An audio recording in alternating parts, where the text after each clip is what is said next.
is currently working on a story about the Buddha for Bertolucci. Walker is portrayed by Ed Harris, an outstanding American actor who specializes in half-charming, half-psychotic anti-heroes. Harris has also appeared in Under Fire, To Kill a Priest, The Abyss, and Alamo Bay. He also played the astronaut John Glenn in The Right Stuff. Tonight, Harris portrays William Walker, an adventurer from Nashville, Tennessee, who in the mid-1850s invaded and made himself president of Nicaragua. Walker was something of a Renaissance man, newspaper publisher, lawyer, Edinburgh University medical student, and was betrothed to the most beautiful woman in Nashville, who happened to be a deaf mute. He had extraordinary luck in battle and was reputed to be impervious to gunfire, although actually he was wounded several times. Walker was funded by the shipping magnate Cornelius Vanderbilt, and for several years was reported to be the most popular man in the United States. There's not much more that I can say about this film since I am its director. Personally, I'm very fond of it. There are those who are not. For an impartial assessment, why don't we turn, as always, to BFI's monthly film bulletin. Ed Harris's performance is contained, fixated, and charismatic enough to make sense of Walker's constant switching along the spectrum from liberator to dictator. Cox's direction does a lot of switching of its own, along the spectrum from Peckinpah westerns to the apocalyptic scenarios of Hodorowski and the visionary excesses of Herzog. Closer to home, Walker may have been intended as a political cut-up on Leicester lines, but unfortunately came out as Carry On Contras. Yeah! The unthinkable has happened. The United States has invaded Nicaragua. An American has declared himself president. Be prepared to sacrifice yourself for freedom and justice, for religious conviction. Stand up and fight! Walker. It is the God-given right of the American people to dominate the Western Hemisphere. It is the fate of America to go ahead. Do you prize democracy, Walker? More than my own life. We are utterly dependent upon Cornelius Vanderbilt. His ships are our lifeline to the United States. Traitor! Traitor! Traitor! It is I who shall save the life of this country! What should we do about Walker?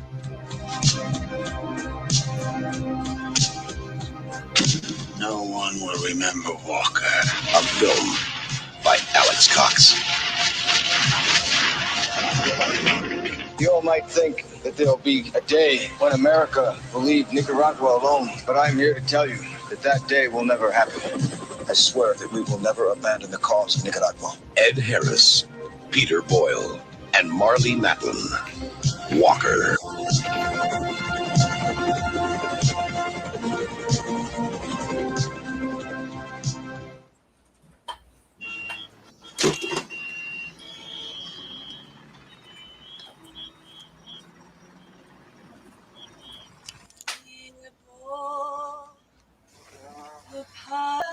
Town can only have one boss. Gotta kill him now. We're gonna kill.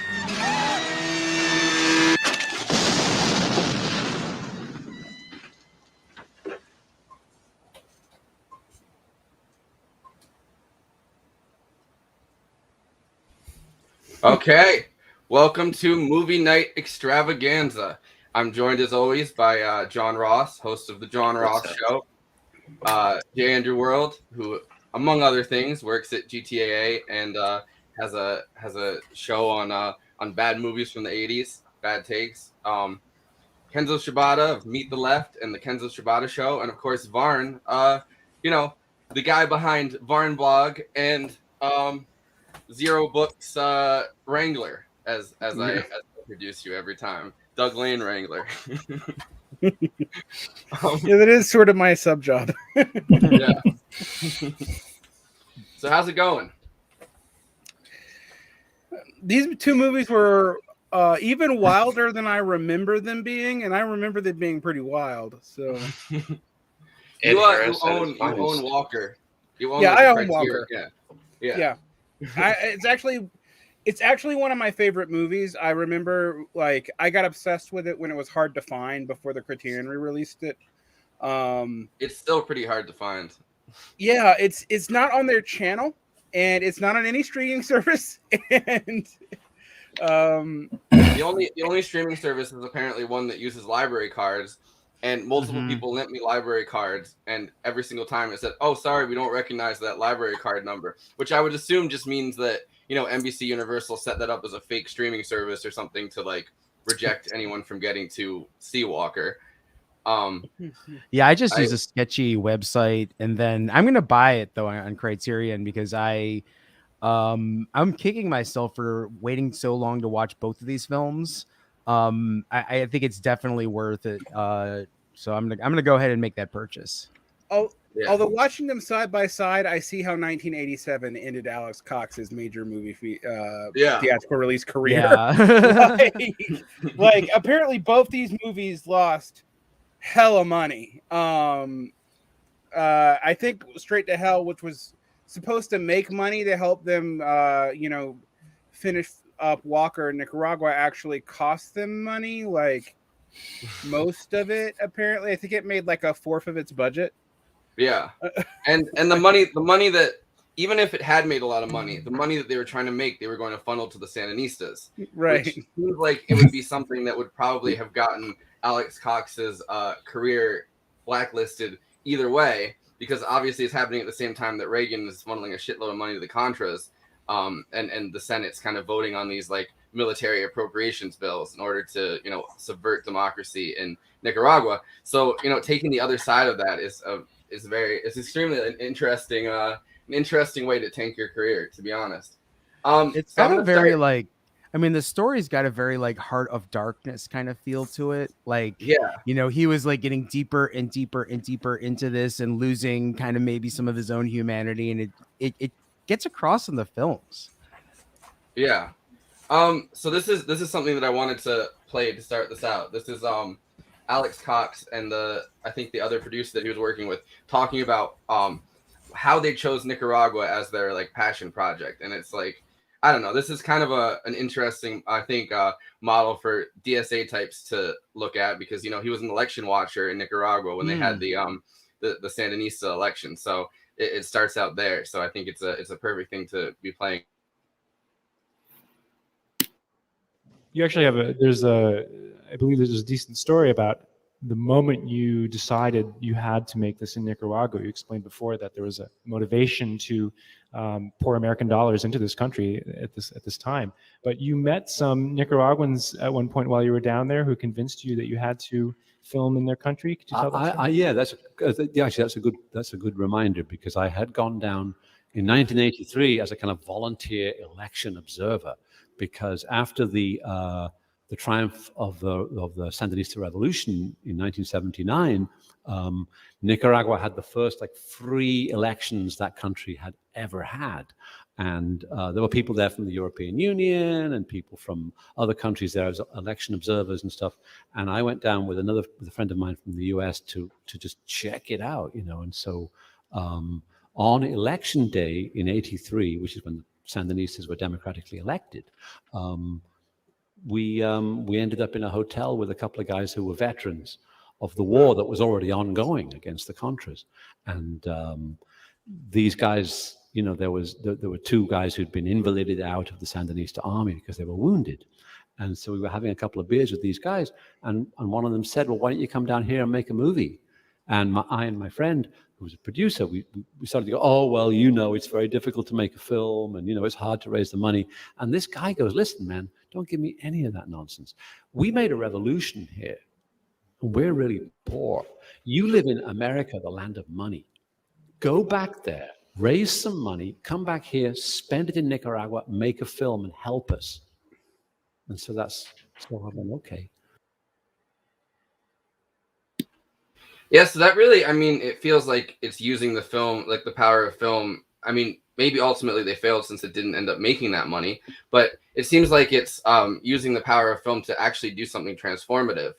Not just, you know, alert people about the existence of, U.S. imperialism and our role in Nicaragua in general. Because by the end of it, like you understand that it's about Reagan and our role in the like Iran Contra and the funneling money in to defeat the Sandinistas. There's no by the end of by that helicopter scene, like at the end of it, like you 100% know that that's what they're talking about and not like the 1850s. I mean like throughout the whole movie, obviously there's a lot of hints, but like that's the most kind of heavy-handed I think they could possibly get with that. So it's not just using the power of film to inform, but it's using the power of film to really raise money for a cause that he believed in. It's kind of like I put new wave mutual aid. Like, I mean, when you have literally the government selling arms to Iran to fund the other side, what is Cox doing? Making films. We're doing what we can. Sorry to interrupt you, Derek. No, it's interesting. As far as his success, he actually did get the money to Nicaragua because they paid for everything up front. It just effectively ended his career. And it's interesting. I went back and read a lot of the reviews of this movie from the time because it was roundly panned contemporaneously. Like, yeah, very negative. Yeah, it feels like Siskel and Ebert would have given it like negative reviews as they could have. Like it was kind of amazing, and I was trying to figure out why because this is what Gene Siskel called the movie. He gave the film 0 stars and called it, quote, unquestionably one of the worst films of the year, made even more shocking because it was directed by the often incentive Alex Cox. Ebert gave it a rare 0 star rating as well. Had the same feeling. What I find interesting about it is that from a filmmaking perspective, it's not the wildest thing Alex Cox has done. It's not Sid and Nancy either. I mean, Sid and Nancy's like basically a pretty standard, prestige punk drama. If there is such a thing, that's that movie. But it has a point. It was a point that Hollywood would have sided with Cox on at the time, like the military infiltration of Hollywood. The military infiltration of Hollywood was not as thick as it is now. Although I would say this is a time period where that's really changing. It's like 86, 87 is where you start getting all this military consultant on Hollywood movies.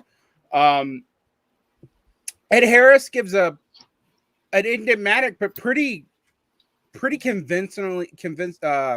conventionally well acted performance. Again, we're talking about Alan Cox, who normally asks people to act like crazy people.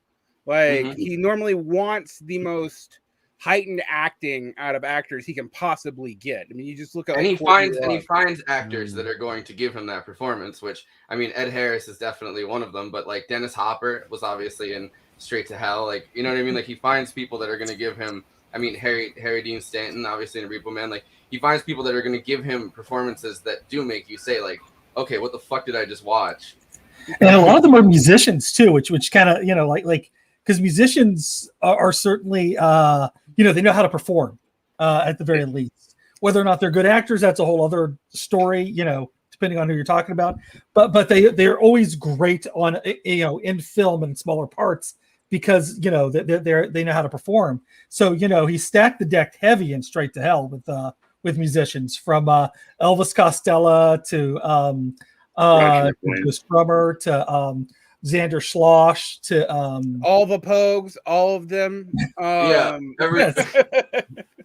And their 4 remaining teeth between all of them. I mean, Courtney Love. The craft service table is just a shelf full of whiskey. I was actually interested because I had to remember that Courtney Love was actually in Sid and Nancy in a secondary role too, because I was like, this is really early for her. Like this is pre-Nirvana. This is pre her getting with Kurt. It's way pre-Hole. It's like 5 or 6 years before Hole. It's right around the time she was in Faith No More. Yep. Yeah. So she was around. She just people don't always remember that she was the front woman to Faith No More for a short while. There's some bootleg recordings, but no actual studio recordings. Is that of the that time. period between what's his face and Mike Patton, like that gap?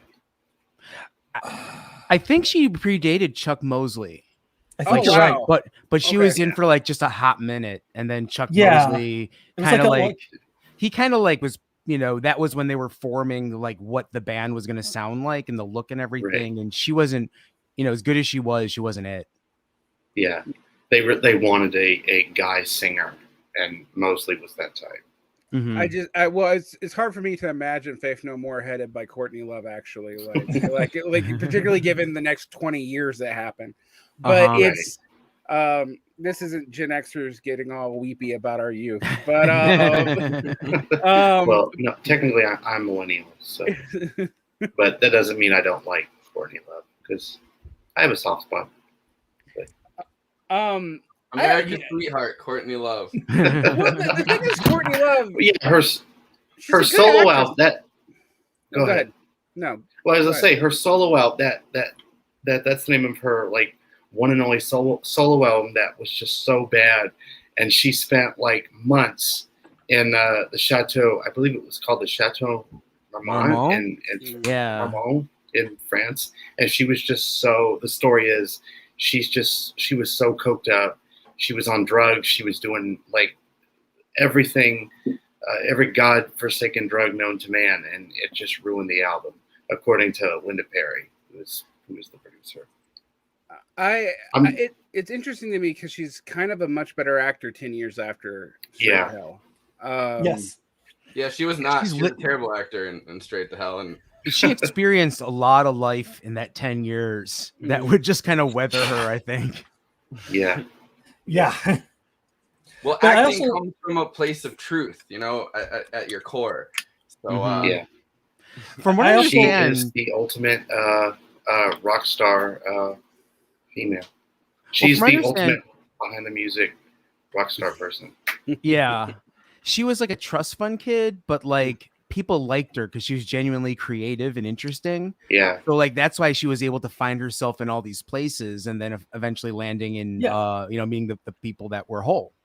And I mean, I also understand like I was hanging out with somebody who actually knew Kurt and Courtney back in the day, and we were talking a little bit about this, and this person couldn't stand Courtney Love, like you know, and I can get that because like she just seems like somebody who just kind of comes in and is a lot of a lot, but at the same time, you kind of have to, you know, I think that was just kind of like making up for the fact that, you know, she wasn't one of the guys, but she was just as good as any of the guys there.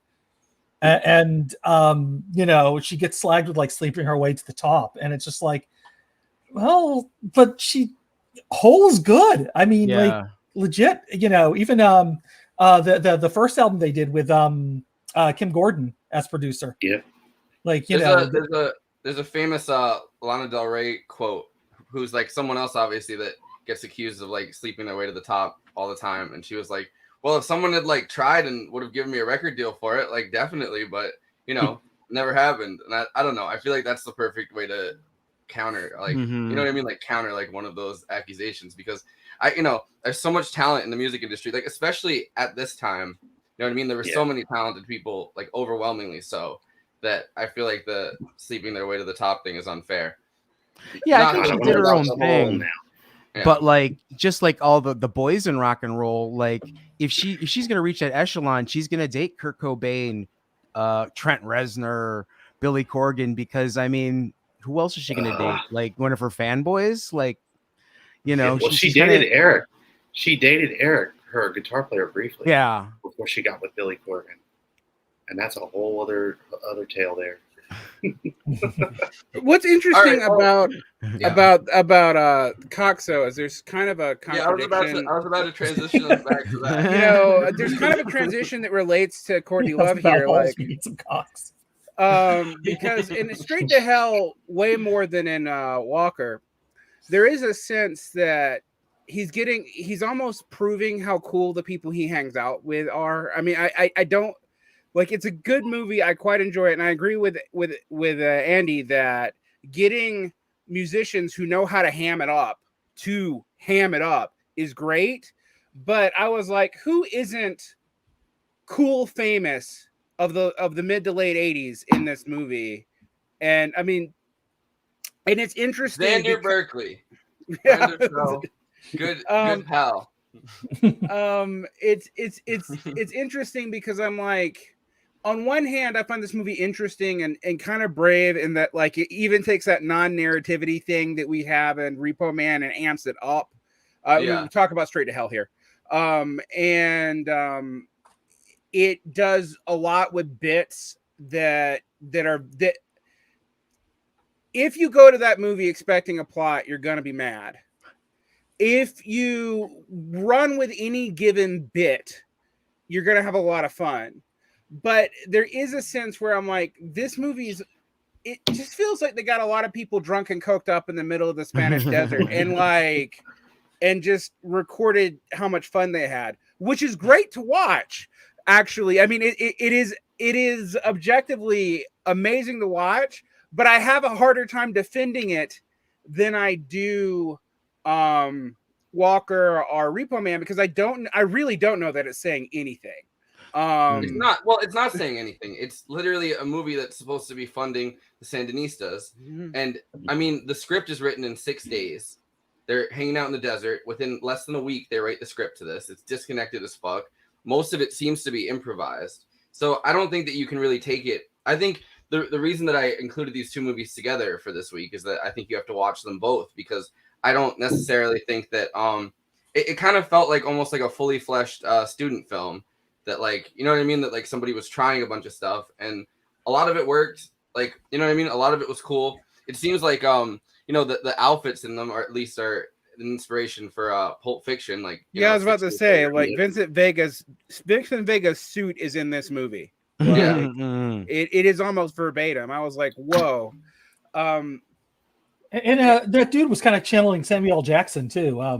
The guy from Repo Man. Well, he's not channeling Samuel L. Jackson because Pulp Fiction hasn't come out yet. Other way around. You know what I mean? No, it's the other way around. But that, you know. Yeah. No, I'm just saying because most people come to Pulp Fiction first. So, you know, I'm just that's kind of what I find amazing is that you look at Straight to Hell and you can see all these influences that would later come up in Pulp Fiction. And I mean, you know, Tarantino is someone who obviously voraciously devours movies and filmmaking, just as Alex Cox did. And so it's really interesting to see experiments that it felt like Alex Cox was doing with his famous friends in the desert, turning into probably one of the greatest movies of all time. Some of those ideas in Pulp Fiction. Yeah, I think that's this movie feels like it's an idea generator, like a Velvet Underground album, that it might not work in and of itself, but there's so much that comes out of it. I also think about, I mean, Jim Jarmusch being in the movie, but I think about there's a lot of Jim Jarmusch movies that are unhinged, you know, think like his most recent zombie movie or whatever, that have this same kind of feel. And you're like, oh, okay, I get the relationship to Alex Cox now. Like, he's, you know, and I wouldn't have ever thought about that. Actually, I would have thought that was purely Jarmusch, but seeing this movie, I'm like, nope. You know, there's so much manic energy coming out of this. This movie could have been titled Coffee and Cigarettes. Right. Well, I mean, both of them came out of their own punk scenes, you know, because we were talking about that before with Repo Man. And Jarmusch came out of the New York punk scene, hung out with a lot of the no wave guys, which is why he was friends with John Lurie, and they did a bunch of stuff together back whenever the early days. I have a weird Jarmusch connection because my dad, when he was an architect in the city, and I was trying to tell the story when we were talking to Lee Phillips, but then I got distracted in the middle of telling the story. But my dad was an architect in the city working for a firm, and I guess Jim Jarmusch had looked at their firm to look into like the apartment he owned or the house he owned, and my dad went and like toured his house one time. So like my dad met and like hung out with Jim Jarmusch. So my whole time like growing up as a kid, and now I've seen it, but even before I saw it as a kid, I had a Dead Man poster in my room that everywhere I moved, I would put up the poster like on the wall in my room of Johnny Depp holding the gun like against that one shot at the end of Dead Man. Nice. So it's fun every time I see Jim Jarmusch. I'm like, hey, like I know that guy. And then we were talking about Fishing with John too. I remember seeing that as a kid. which is a fun show. If you've ever seen that, John Laurie goes fishing. It's brilliant. The entirety of The Dead Don't Die, the new zombie movie he did, was filmed in the Hudson Valley, like near me. Like you can drive around Oh, cool. for 20 minutes around my house, and like you can see like there's like a diner in over by like Woodstock and I always forget Phoenicia. The Phoenicia Diner is the diner that they're in that scene in the beginning, and I don't know. It's all like different places that you can actually just drive around this area and look at. It's fascinating to why I think Cy Richardson's like an unsung hero of all these movies. He's in every one of them. He's in Repo Man. He's in Sid Nancy. He's in of course Straight to Hell as the Vincent Vega proxy, and he's also in Walker, and that man has a plastic face because I don't recognize him from movie to movie. No, 100%. Like he's Captain Hornsby, the black captain in Walker, and like I'm like, he doesn't look like the same man. And it's the same year too. It's not like there's time that's passed between those two movies. They're filmed around like at the same time. You know what I mean? Like one of them is filmed as they're going down to Nicaragua. Like, you know what I mean? Like, so it's like that change has happened between those two movies around the same time. It's like a month. Like, yeah. And he's been in a lot of stuff actually. And I've seen most of it, and I didn't realize that I was like, I don't know how I don't recognize this guy.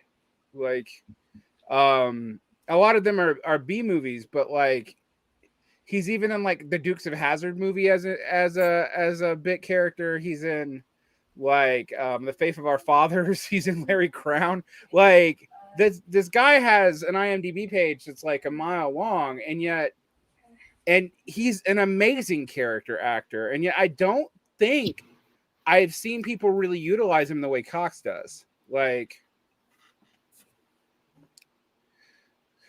but yeah, it's interesting because Straight to Hell kind of did fail as far as funding the Sandinistas, but Walker really didn't, because since they filmed it there, all the money would have gone up front from the investors directly into Nicaragua.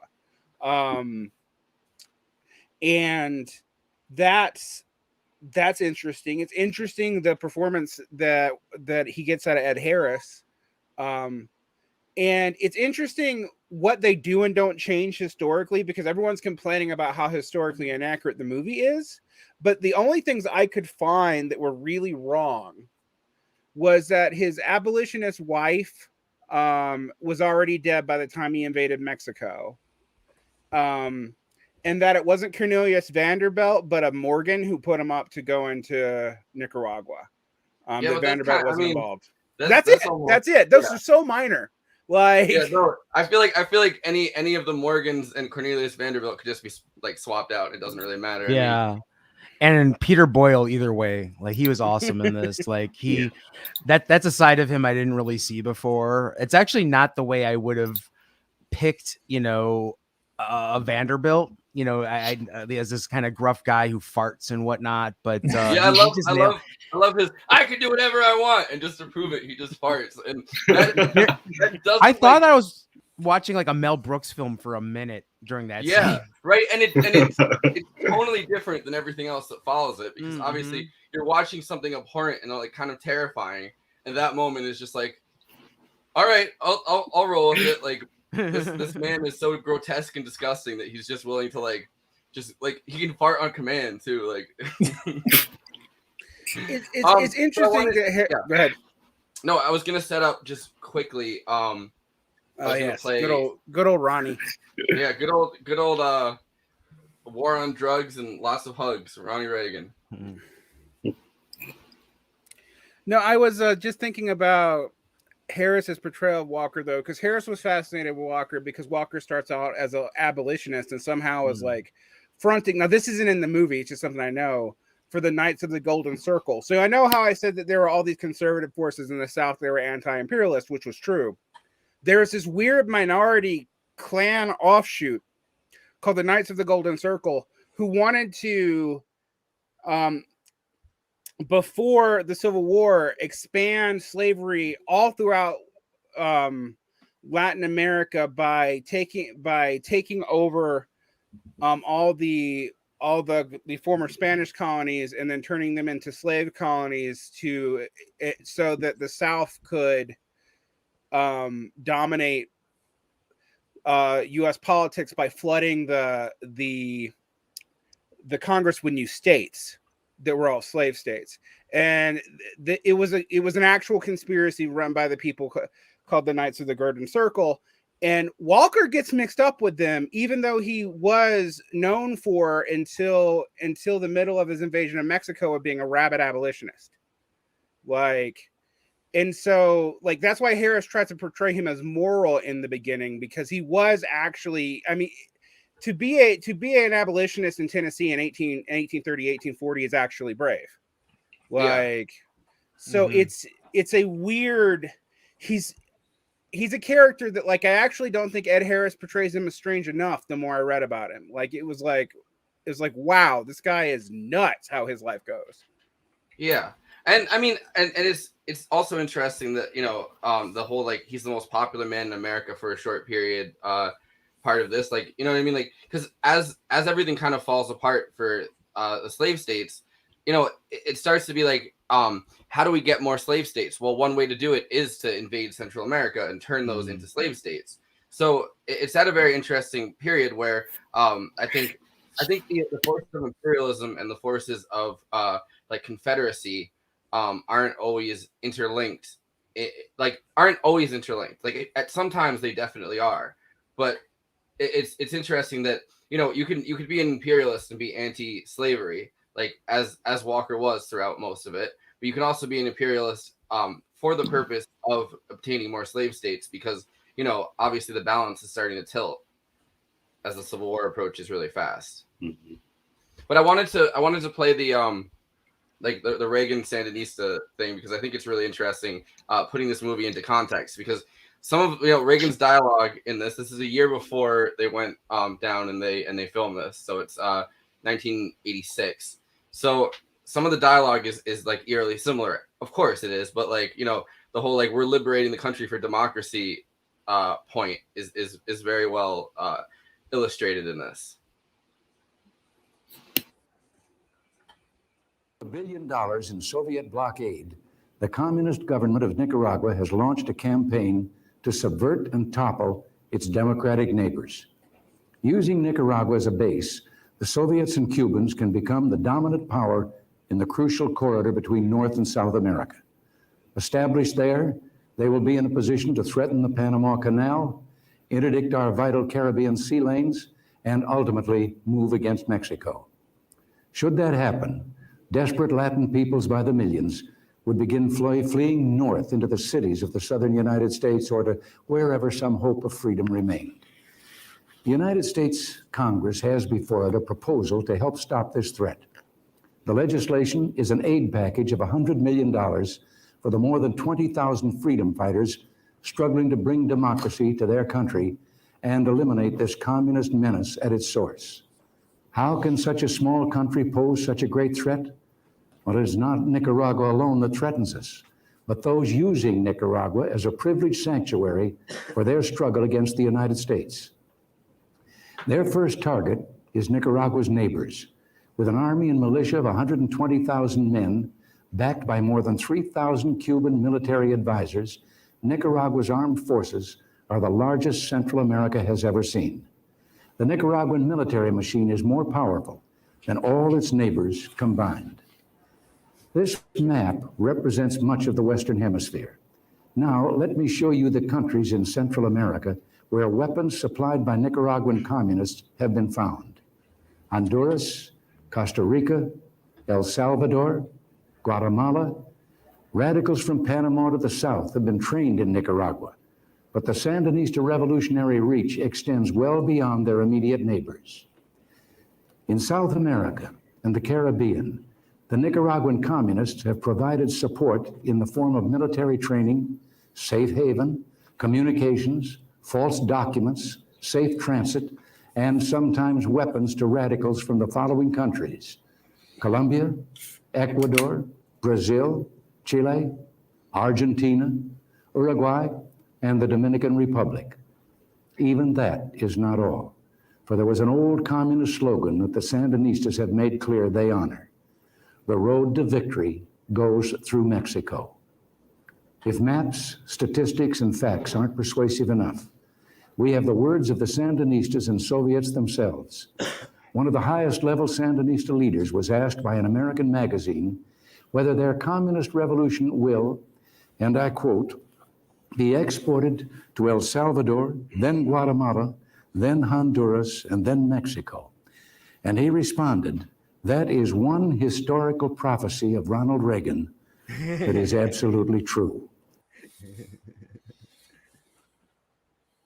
That is Alpha. Good old B-movie actor. Yeah, so no, but like, you know, not him. I mean, like the quote. Right. Yeah. Well, I mean, I think an interesting thing about that is that obviously, in order to lead your country into a revolution, like the Sandinistas did, like a successful one, there's always like a level of bombasticity, I guess, that has to come from revolutionaries.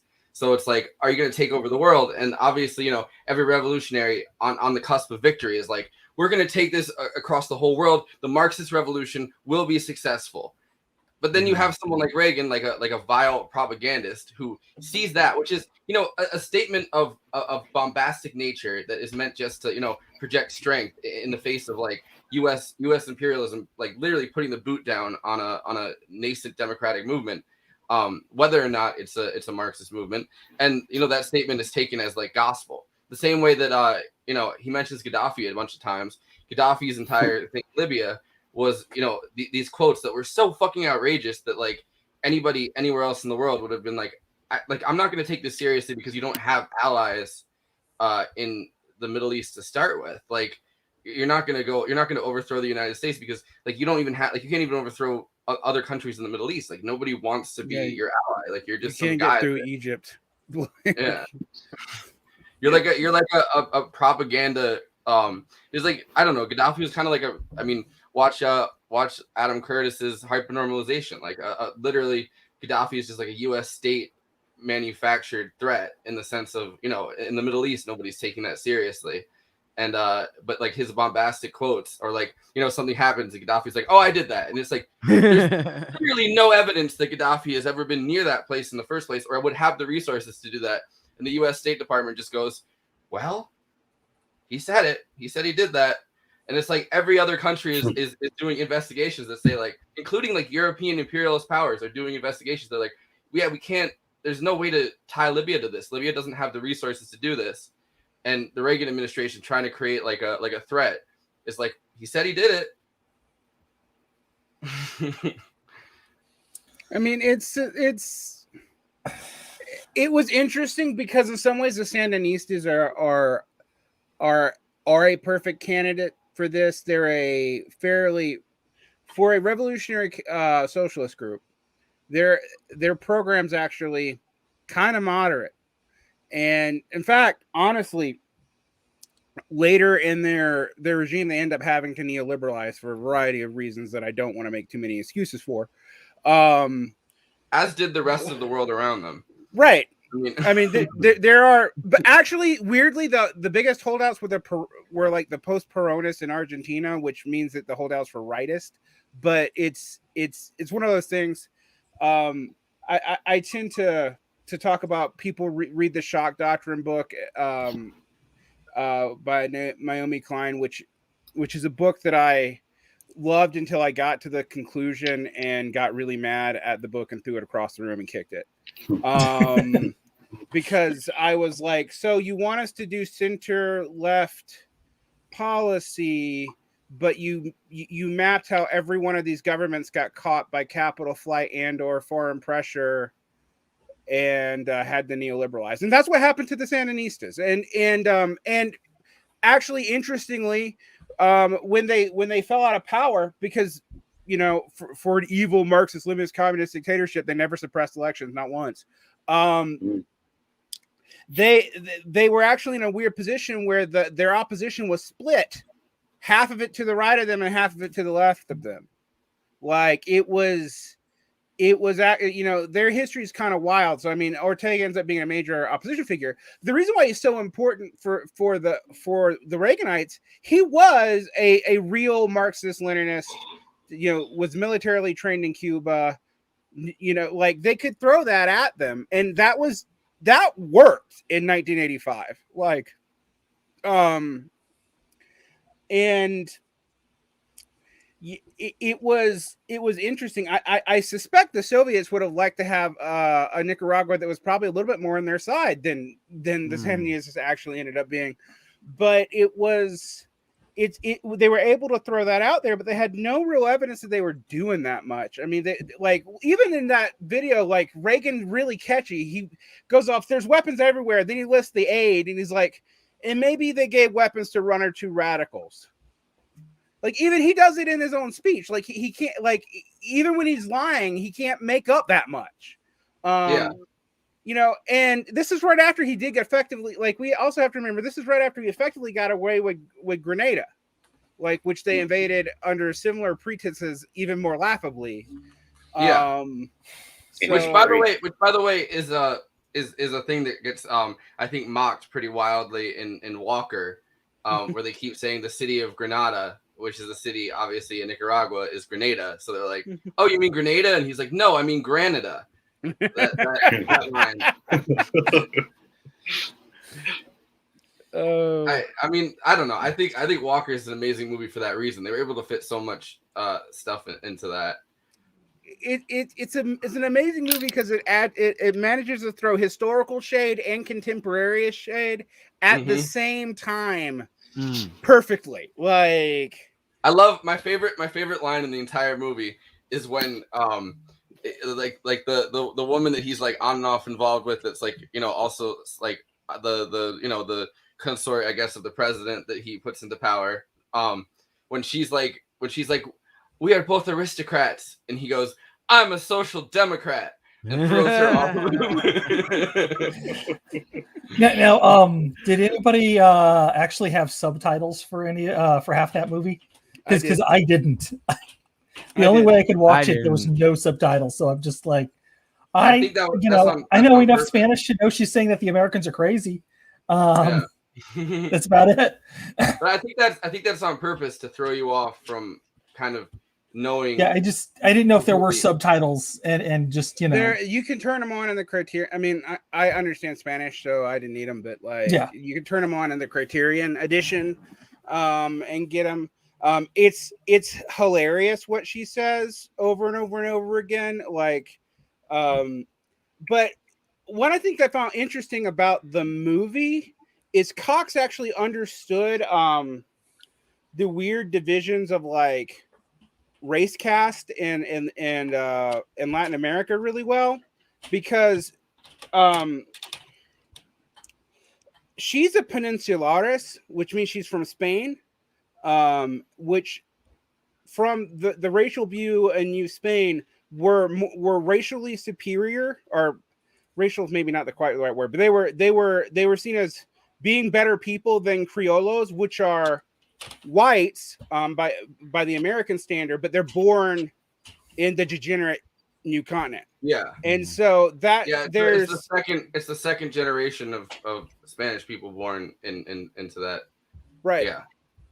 And they're lower down on the La Casta system. So like that's actually factored into the script about how people are navigating with what side, and the fact that that Walker, like the first concession that's made that the movie doesn't even point out, that like he's conceding not to the liberals that brought him in there, all right, but to the conservative royalists who were already in power. Like he conceded to them immediately, like, by giving them the presidency in this faux manner that, but it's interesting because it sets up that he's willing to betray principles like from moment one. Well, he has no principles throughout it. If he did have principles throughout it, he wouldn't have gone down to Nicaragua in the first place. You know what I mean? Like he goes down because, and obviously, saying that his actual wife, like in the real story, died before he invaded Mexico, which makes a lot more sense. Like she's like, oh, you could go down and invade Mexico, but come back up here and then don't do anything else. Like, it makes sense why, yeah. But like, you know, it from the beginning of the movie, it makes it clear. I think that he's going to betray his principles just by going to Nicaragua. And at the same time, he has no control over any of the people that he's leading in the beginning of it. So when he says like, "Oh, we're gonna liberate it for God, science, and hygiene," and then everyone just immediately starts beating the shit out of each other, like, you know what I mean? Like that in itself, like these speeches that don't actually connect to anything that's going on the ground. I also love the drummer, who's just like, I'm going to trade my drum for a gun because the drummer always gets shot, and the first person who gets shot in that scene is the drummer. Well, that sets it up perfectly too, because he says, "Oh, nobody under my command is going to die," and most of his command dies. Yeah, and then everybody under his command is just getting shot to bits. I was trying to remember where I saw the drummer, what movie, and he was John Turturro's brother in Do the Right Thing. I realized it a lot, like, which I don't know. I just thought that was funny. Because for the longest time I was racking my brain, like, where do I know this guy from? And it's Spike Lee's Do the Right Thing. It's interesting to think about this whole filibustering movement, because we don't talk about it much in U.S. history, but basically everybody who gets inspired by Texas's little gambit, which doesn't seem like it was initially intentional to be invited as economic whatever by part of a foreign state, go en masse. In Texas case, have some of your people get pissed off that they ban slavery. Did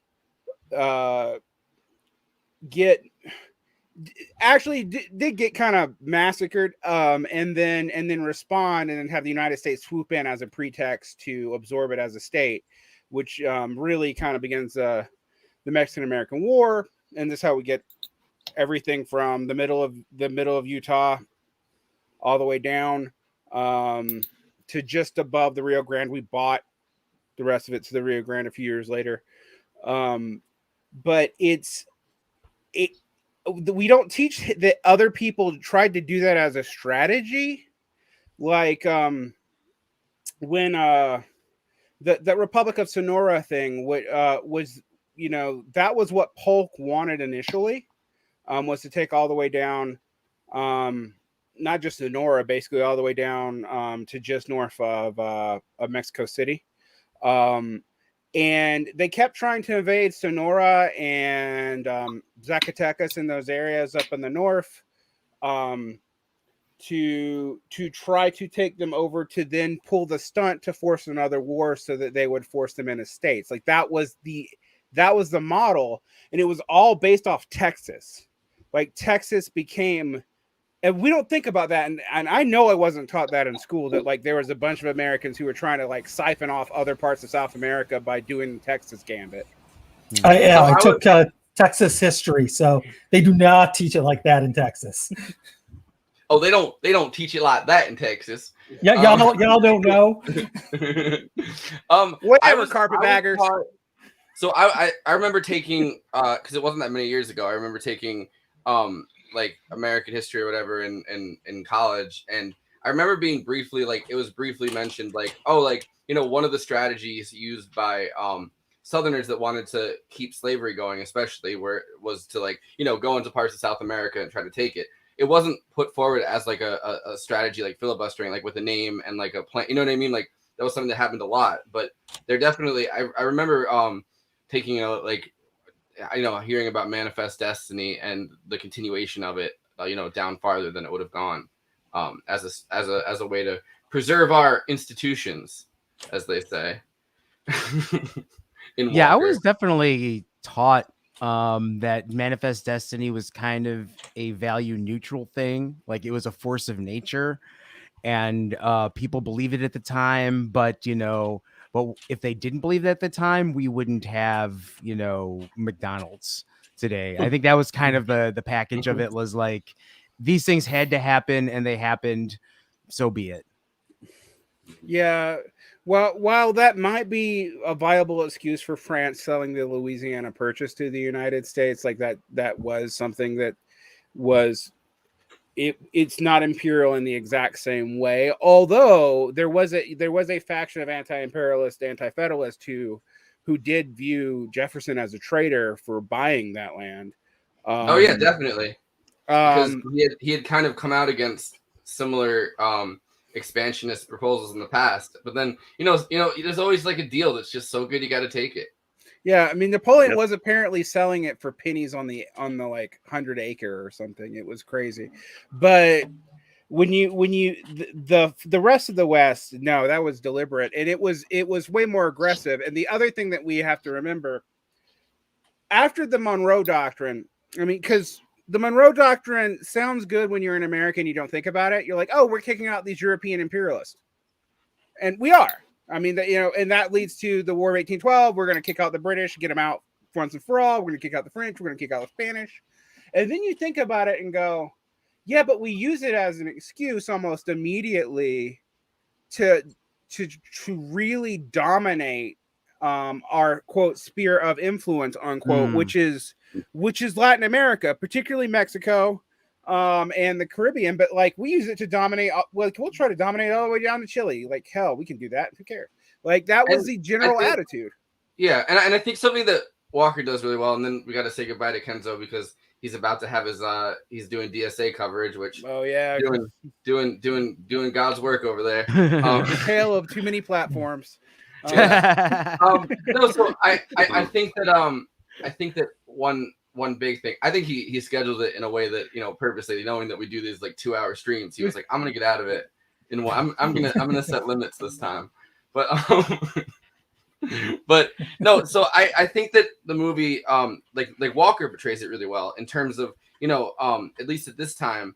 As much as communism is used by Reagan as a buzzword, like, oh, this is a Marxist government. This is a Marxist government. Like, the Soviet Union is going to take it. It really comes down to business interests and the history of all of our like the reason why we overthrew so many governments. Like the reason that we did so much regime change was business interests. And before communism was really able to be used as like a scare word, like. Instead of like John Foster Dulles being like, oh, well, the companies that I'm representing don't like the fact that this government's taken over and kind of started to push out United Fruit or push out someone that, started to push out someone that really, that I'm representing that really doesn't like this new government because they're nationalists and they're reforming things. Like, instead it becomes the Soviet Union is going to use this as a, like the Soviet Union is going to use this as a jumping off block in our backyard. And that really, it pushes Castro in Cuba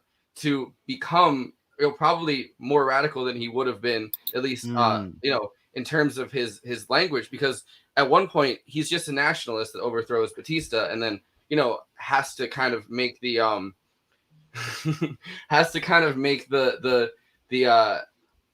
the switch to using the Soviet Union for aid because all of a sudden, his nationalism isn't enough. And nationalists like Arbenz get overthrown, nonviolent nationalists like Arbenz get overthrown by the U.S. government with impunity. So you really have to instantly kind of take this pro-Soviet position if you're going to keep power, which Castro was really the one person who did. So it's kind of a perfect thing that, it's in this movie, it's Vanderbilt or, in real life, obviously it's not, but so it's this idea that it's the business interests that really push out these governments, and setting a movie in the 1850s instead of the 1950s or the 1980s makes that point abundantly clear, because we would have been doing this either way. The Cold War just happens to be an extremely it happens to be just a good excuse to do it, because people are like, oh well, we don't want communists in our backyard. But like at the same time, we were doing this for decades before that, or like even at some points like a century before that, and we were just like, well, I don't like that this company's being pushed out, and everyone's like, well, I don't really give a fuck that like I like having fruit, or like I like having lumber, or like what I mean, like. So I think the movie does a good job pointing that out. But Kenzo, thank you for being on the show. All right, Forrest, thanks for inviting me. Good seeing you all again. All right, take care. Watch the Kenzo Shibata show. Watch Meet the Left. It's every Sunday. Thank you. Every Sunday. You take care. But I was just gonna say if I mean it started way back from the founding of our country. We wanted to take over Cuba.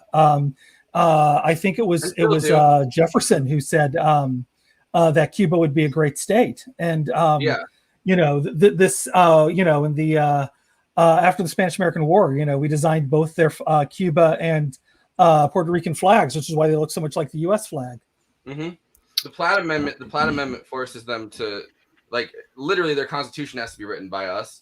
Their president has to be appointed by us. Like they don't have any say over that.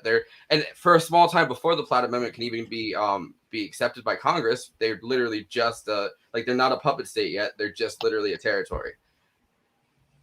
Which is the point I've been arguing this point with people for a really long time lately, because everything's happening in Cuba. The reason that Castro stayed in power for so long isn't that necessarily the Cuban people love Castro's government or love, like love the government's hold over things. The reason is that there's two choices. The choice is either be dominated by the U.S.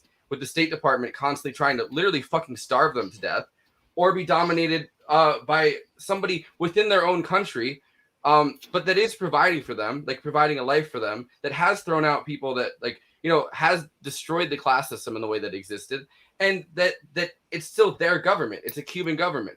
So when people argue like, oh, well, we just have to keep the same way that in Walker, they argue like, oh, we're liberating the country for democracy, when they're like, we have to overthrow the Cuban government in order to to free people. It's like, number one, you don't fucking believe that. But number two, the choice that people in Cuba have been facing for 6 decades, which is why Castro's managed to survive this long. Yeah. I'm gonna be right back. All right.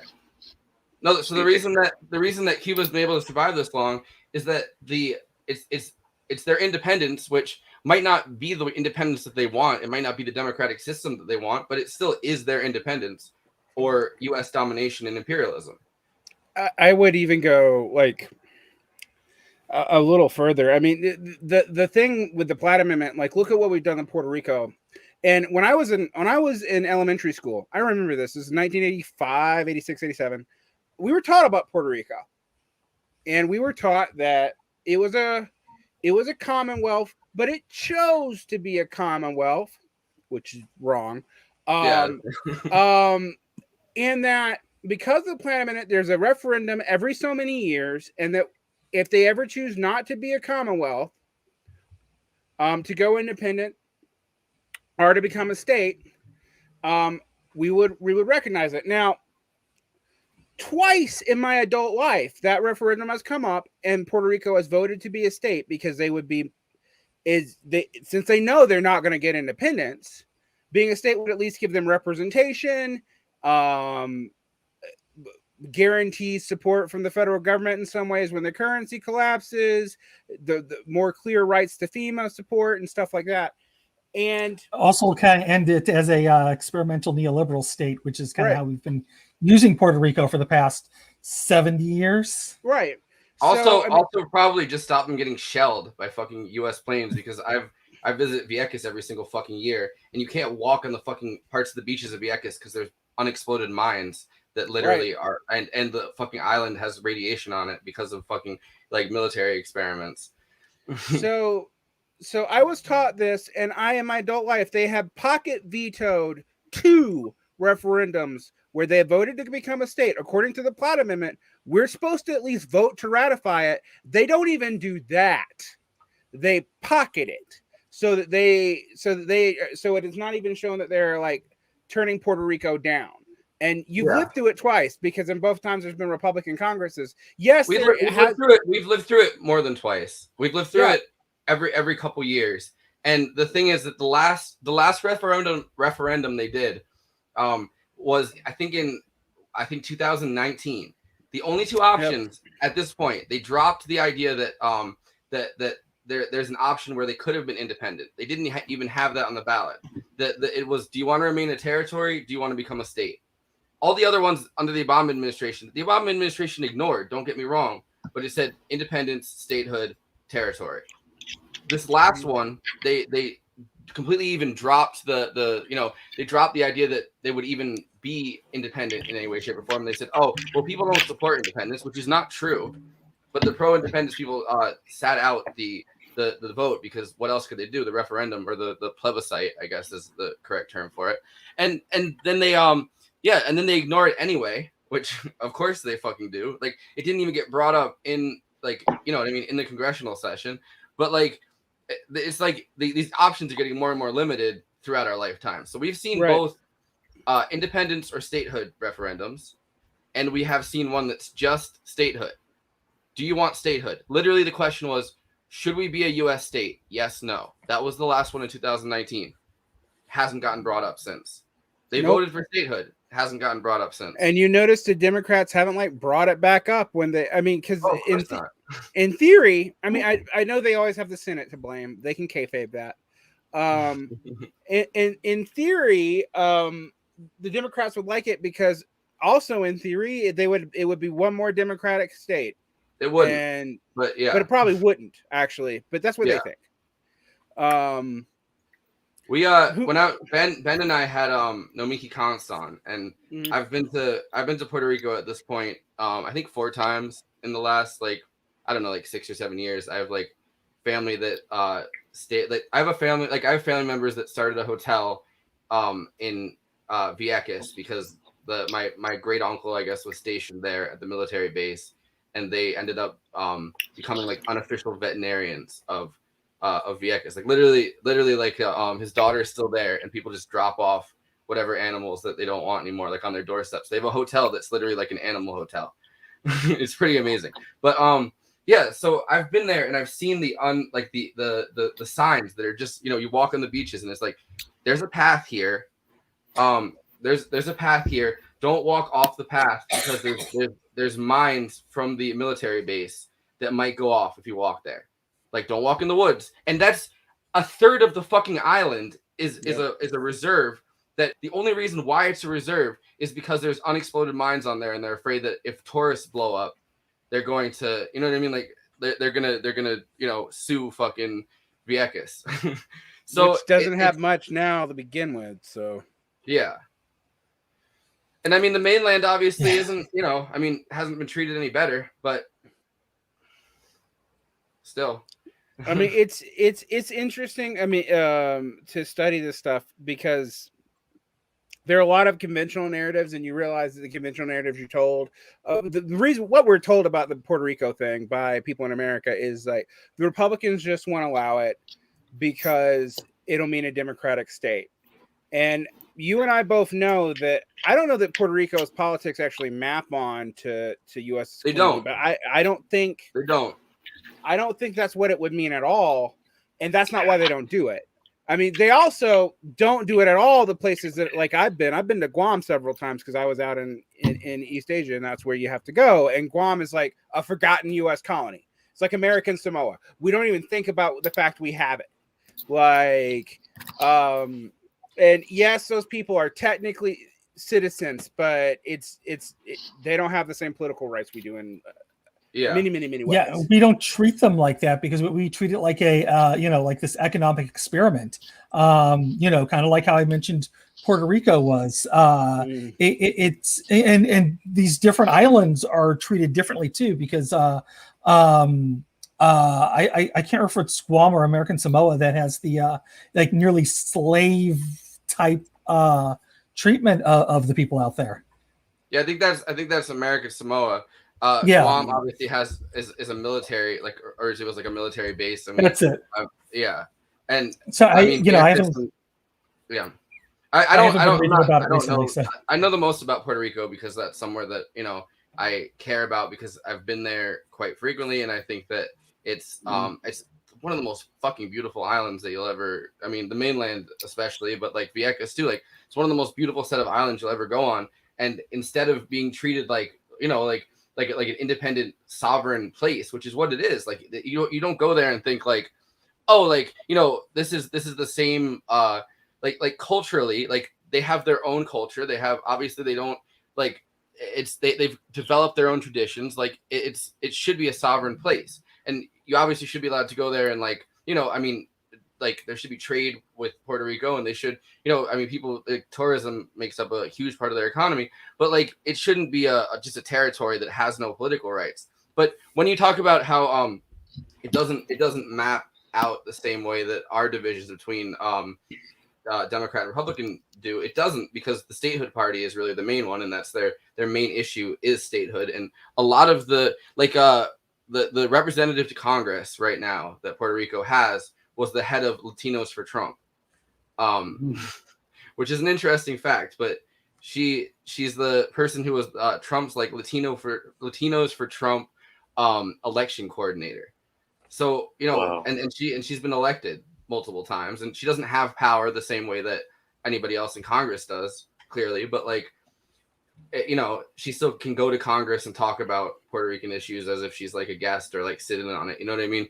And DC has the same thing, and their congresswoman, occasionally gets up there and delivers a barnstorming, speech about whatever topic, but then can't vote on it. So it's almost kind of the same thing, except as far as I know, I've never heard of and I can't remember the woman's name from Puerto Rico either right now off the top of my head, but I've never heard her like giving any kind of big speech about a topic. Well, she gave a big speech about statehood in 2019 when they had their statehood yes or no. Yeah. So what I was saying about GTAA was we had Nomiki Constant, who does a lot of work reporting from Puerto Rico. So I kind of did a deep dive into it, already kind of understanding where the lines are. But I was still kind of blown away that their congressional representative is like the Latinos for Trump lady. I mean, not that I didn't. There's a lot of conservative people in Puerto Rico, like from like a social standpoint. There's a lot of conservative people in Puerto Rico, so I'm not surprised about that part of it. But I was surprised that like she was just blatantly on like Trump's election committee, and it was just like, because there's all these speeches of her and like Mike Pence. There's a bunch of videos of her standing on stage with Mike Pence being like, the only way forward is Trump, and I'm like, I don't know. I don't think probably like Puerto Rico probably doesn't approve of that part of it, but like, who knows how much attention that really gets? Right. It really doesn't. Isn't it weird though? Yeah. I was saying Varn left before I started talking. That's fine. Varn probably his internet was acting up or something. I don't know. Maybe you got offended by something. Right. Isn't it weird though? I keep talking and. Yeah, well, you keep talking and what? Never mind. You were just going to say, isn't it weird that Varn really supports that? No. Don't put words in my mouth, Andy. I know that's where you dare put words in my mouth. Yeah, you were totally going to. No. Don't you dare put words in my mouth. If Varn moved his laptop a little bit, though, you could see the Marxist for Trump flag behind him. So. Oh, Socialism. I should be careful. The only socialist that I approve of, Zero Books, the one channel that I'll watch every day. Doug Lane, Zero Books. Be careful. Well, we get accused of that already anyway. Go ahead, Forrest. No, we had Doug Lane on 2 weeks ago. I'm going to release it on Thursday. So I don't think anyone's going to accuse us of having a. But yeah. So I don't know. I was trying to get off by 9:30. So getting back to Walker. Yeah. Because this is a conversation that I really like having about Puerto Rico, because it's something that I get definitely like fired up about. I don't. It's the thing about going to Vieques and seeing the mines was something really that like pushed me towards like being as anti. Like I was always anti-war, but being like as anti-imperialist as I am. I think going in the first time in 2013 or 14 to Puerto Rico and going to Vieques and literally just seeing those signs was something that like really made me see the depth of our imperialist project, which obviously now I know way more about. But like at the time I was like, wait, what the fuck? Like mines? Like, like you could just like, you know what I mean? Like, because it's not like it's fucking Vietnam. Like it's not like somewhere we were ever at war with. Like you could just walk on a beach and it's 1/3 of a fucking island, and they're like, oh, just don't step on any mines. And by the way, like don't eat any fish here because the fish all have radiation from the nuke tests. And it's like, first of all, the nuke tests. Second of all, mines. Like, yeah, the mine thing is wild. I mean, that's true in Cambodia too. If you like go to Angkor Wat and you venture off the path, you'll get blown up. And and it's wild. Admittedly, Cambodia is a little bit more complicated because you have the weird fact that you didn't just have U.S. Vietnam tensions, you also had Sino-Soviet split tensions, which mean that the Chinese were actually helping the United States help the Khmer Rouge. Yeah. No, the Khmer Rouge was a CIA asset for how long? Like decades, right? Like. Yeah, I mean, but it's odd because that leads to a war between China and Vietnam, which actually still affects geopolitics in the region today. And so it's a little bit more messy out there, but it's the same thing. You're like, wait, why is this ancient monastery castle in the middle of a forest loaded with landmines? Like, and half of them are Soviet and half of them are American. It's because I ate a burrito from Mobile, and this forest is full of landmines. But no, but like at least this isn't me apologizing for any of Kissinger's antics, but at least it's a region that we had a bunch. There was a war there, right? There's not a war going on. Yeah. No, like Puerto Rico has been literally a subservient territory to the U.S. for 2 decades, for you know what I mean, like, or over a decade at least. Like, I think we took it in 1898, so like over a decade. You mean 2 centuries? Over a century? Wow. Yeah, that's like not 2 decades. Like it's been way longer than my entire life. So so for over a century, for quite a bit over a century, Puerto Rico has been a subservient territory of the U.S. Yeah, and we wanted to do that to Cuba. We wanted to do that. We try to do it to the Philippines. And I mean, I was not taught about the Filipino Insurrectionary War during the quote isolationist period unquote in high school. And then when I learned about it in college, I didn't learn about it until reading Stephen Kinzer's stuff recently. I knew that we had taken the Philippines, but I didn't know that there was like a, you know what I mean, like a liberation movement that we just kind of went out of our way to crush, which actually kind of fucked us up and so like, you know what I mean, like the U.S. military like landed on the shores of the fucking Philippines. Considering that fact, like they fucked us up for a while. Mm-hmm. And then I mean, basically how we handled it was eventually kill everything. Yeah, with like. No, burn like that's the Vietnam strategy. Right. Like if they're your allies, they won't be by the time we're done. So it's not apologize. I'm just saying like there was a war, like you put it perfectly. There's a war there. Like you know what I mean? Like it's in Vieques there's never been a war. It's just like experiments that we wanted to do with nukes, like which we have done all over the world anyway, all over the fucking Pacific. But like a lot of them were like in the Bikini Atoll or whatever. Like, you know what I mean? Like places that people don't necessarily live, like throwing nukes into the ocean or into the desert to see what would happen. Like places that people weren't necessarily living. Yeah, although it's interesting out here in Utah because whenever we start thinking they won't do it to us, they'll do it to us. Because there was all kinds of people out in the Nevada, Utah desert who died of radiation poisoning because they didn't tell them they were blowing stuff up out there. Good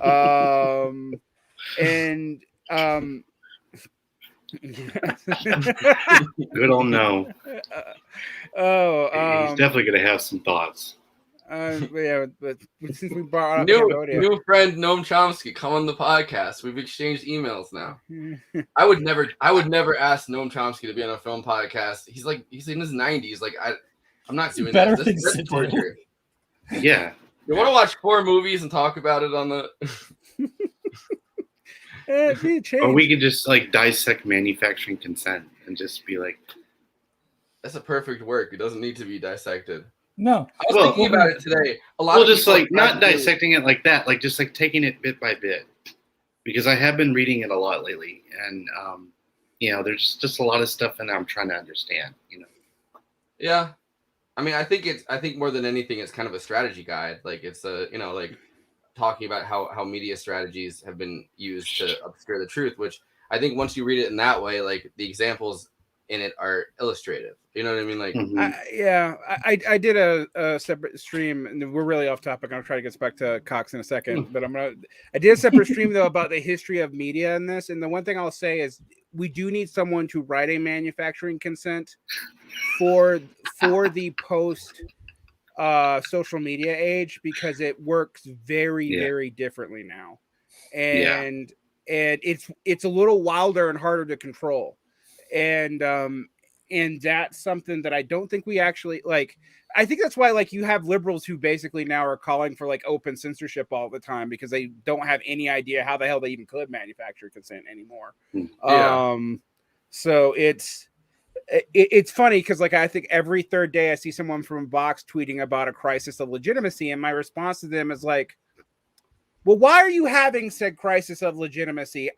What's happened for the last 200 years in this country, and why don't people trust you? I mean, even the crazy conservatives, like some of their reasons for not trusting you go back to shit like this.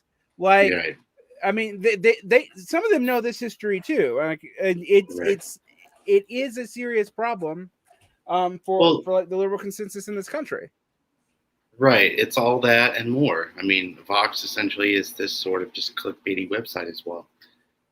They did like, not to go further off topic, we have to go back to Cox in a moment, but the fact that they did like several like articles just blatantly talking about Trump, and it went on during the election, and it just went on for days and days, and it was just like too much. I'm just like, ugh. But again, it's sort of a clickbaity thing. Silence. No to response. bring it back to Cox a little bit, to think about, like, someone asked in the chat, did he get blacklisted for this? And more or less, yes. The reasons given were not politics; they were financial. But he hasn't made another movie with a major film studio since these two movies came out.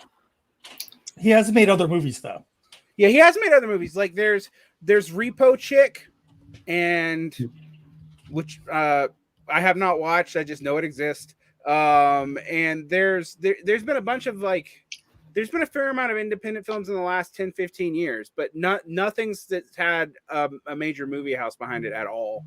Or even like Miramax Lionsgate or any of that. Like it's been super indie. I have a good clip for this actually. Okay. Where and interestingly enough, I think because his career's gone well enough for him, he doesn't seem to be bitter about, you know, the semi-blacklisting, financial blacklisting that he got. But I think it's interesting to hear why he believes that this movie was blacklisted. And you know, to that point, right? I think that, you know, Walker was criticized, right, when it came out for being an excessively violent film. Excessively violent, excessively cynical, excessively hostile to the Imperial Project. Although in those days there wasn't really an acceptance that there was an Imperial Project. And now the Imperial Project is clearer, and people are better able to understand the film and to find humor in it.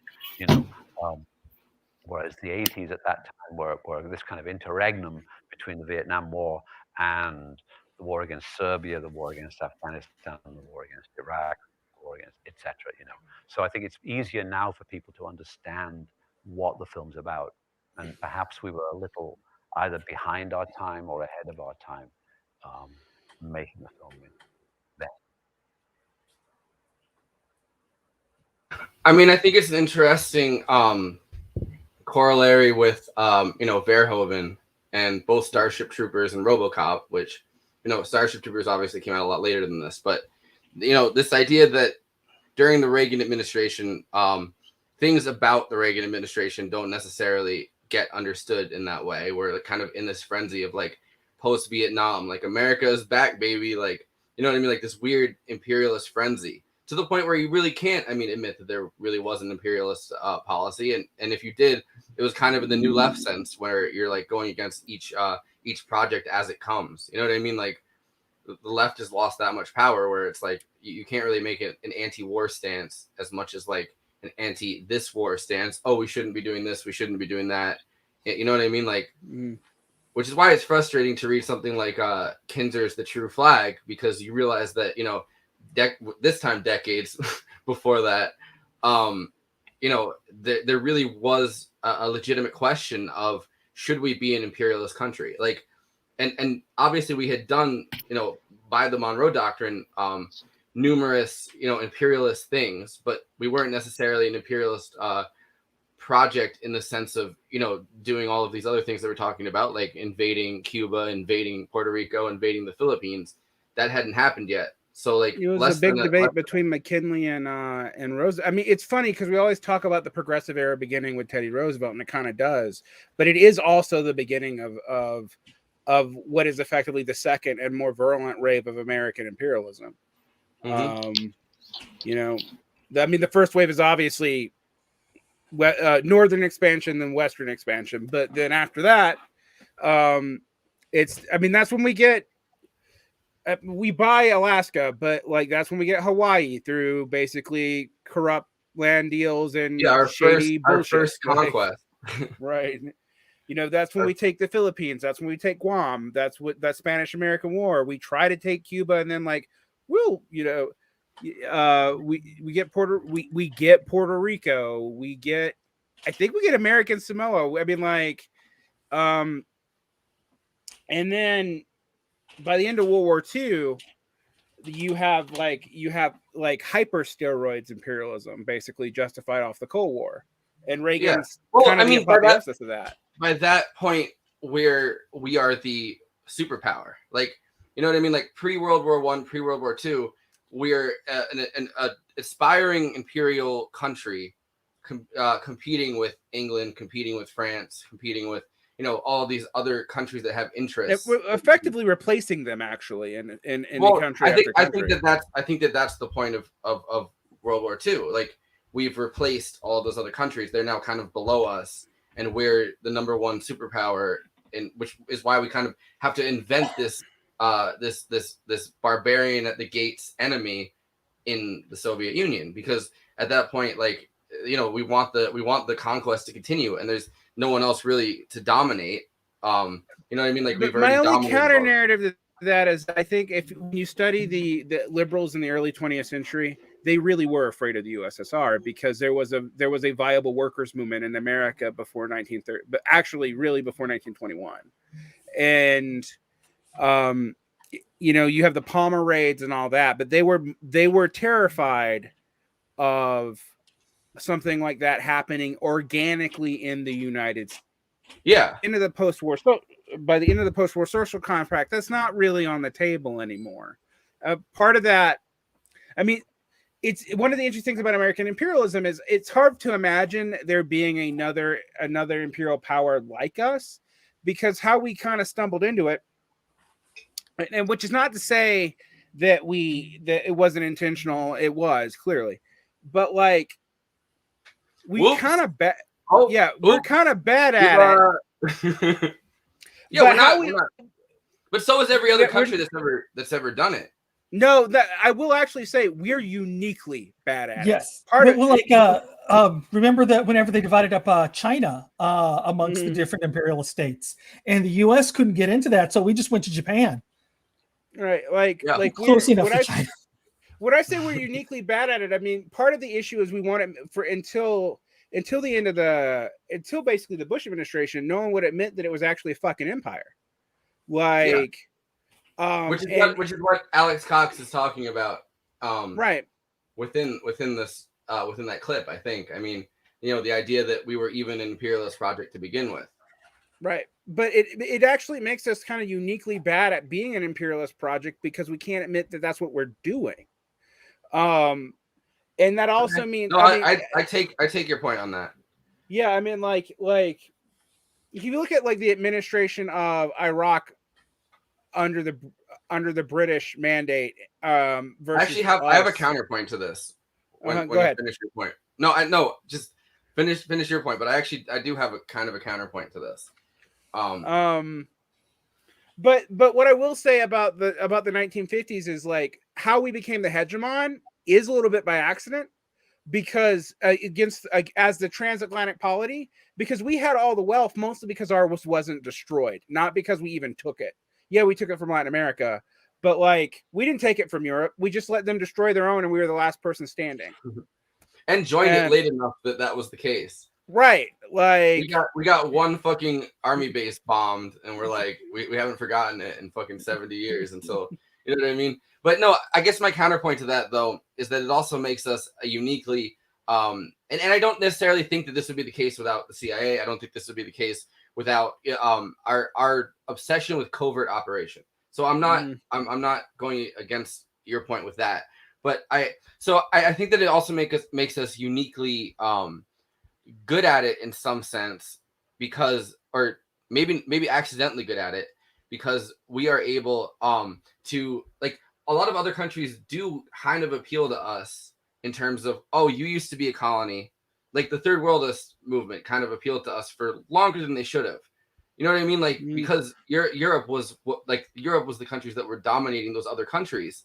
You know, like whether it's Indonesia, whether it's India, whether it's Egypt, like Europe was kind of the one dominating them. And since we're a colony originally, like the third worldist leaders were not trying to challenge U.S. Hegemony, I guess, and started asking for U.S. help in overthrowing European powers. We've been good throughout, like whether it's 1898 or whether it's 1998. We've been good about pretending that we're the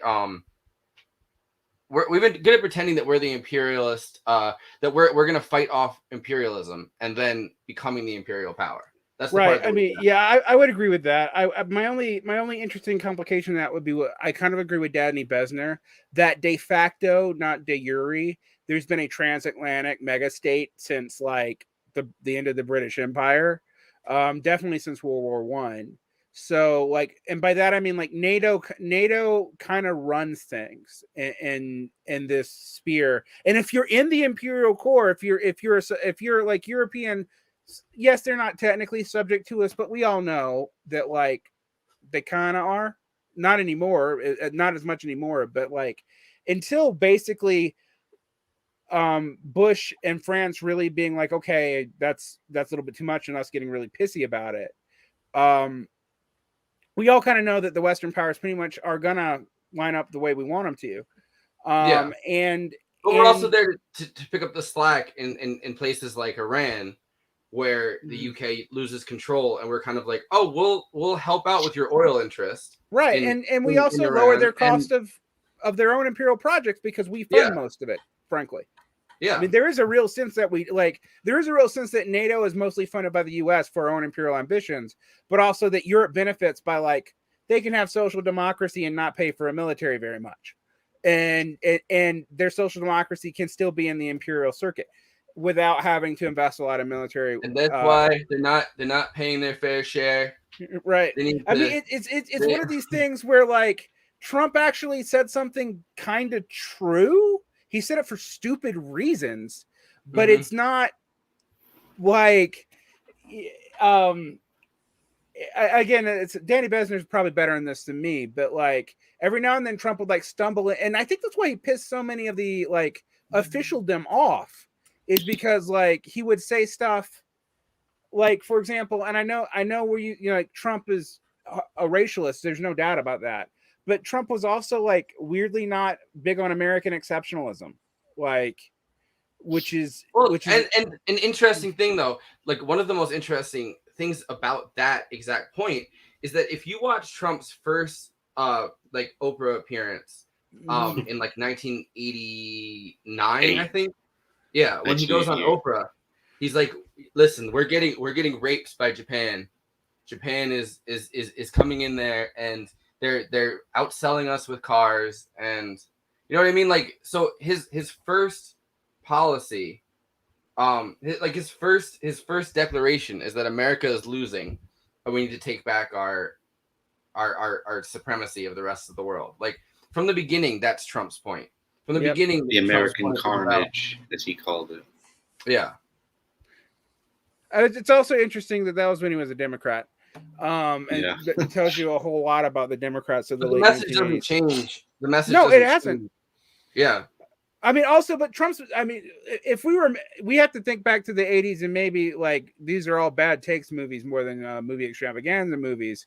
But you know how many until like the middle late 90s, how many anti-Japanese fucking propaganda movies there were about like the Japanese are going to take all our businesses and stuff. Even though, and that's part of the imperial core. We basically like they were in our orbit. They're part of our communist control system, and we were still afraid of it. Yeah, people are gonna. Yeah, there's a lot of out of context quotes today. Trump was right in a lot of his the statements he made for bad reasons. Like, yeah, which is an interesting point. Like, it's definitely not for like it's for the wrong reasons, but it doesn't mean that they're wrong quotes, which kind of is what made. I mean, Trump kind of ends up running like I remember the first person to make this point that I heard was Mark Blythe, the economist, that kind of made the point that like Trump speaking to like a real in 2016, I mean, like against Hillary Clinton, like he's running on a real like set of problems that are plaguing Americans in the middle of the country. Now, he doesn't have any solutions that are going to help them, but the Democrats won't even acknowledge that those are problems. Like it ends up just being like, you know, what's the answer? Learn to code. That's the answer. You know what I mean? Like it's as if it's not an actual issue that can actually be addressed. I mean, it always feels like the Democrats are trying to gaslight you in a way. Yeah. On multiple levels, because you know, I mean, as they're the neoliberal champions of the poor, you know, I mean, I don't think that anybody I would never say that, you know, harm reduction is voting for either a third party right now or Republicans. Like, obviously, that's far more detrimental to the American voter. But at the same time, like, there's a constant image of Democrats as like the champion of the poor, as everything is neoliberalized under Democrats. You know what I mean? Like, and it just continues and it doesn't change. And now our president is the guy from the 90s that was fucking on TV yelling like racist shit about how like crime is up and we need to just throw super predators in jail. And he comes back, like every single problem can be traced back to Biden that we've had since the 1990s. Like, anytime there's a bad policy, you can see Biden in literally, like, there's literally just video of Biden championing it. And it's really hard to argue that he's on some level better than Trump. I mean, his rhetoric was in this election, but like you see him literally on fire in the 1990s pushing the crime bill, and desperately worried that people are gonna make the point that, oh well, maybe you're not so liberal. He's like, well, there's a new consensus. There's a new bipartisan consensus right now that we need to throw all these people in jail. And if Democrats aren't telling you that, it's because, like, you know, they're afraid to say it because they're too liberal or whatever. But I'm gonna say it. I'm a different kind of Democrat.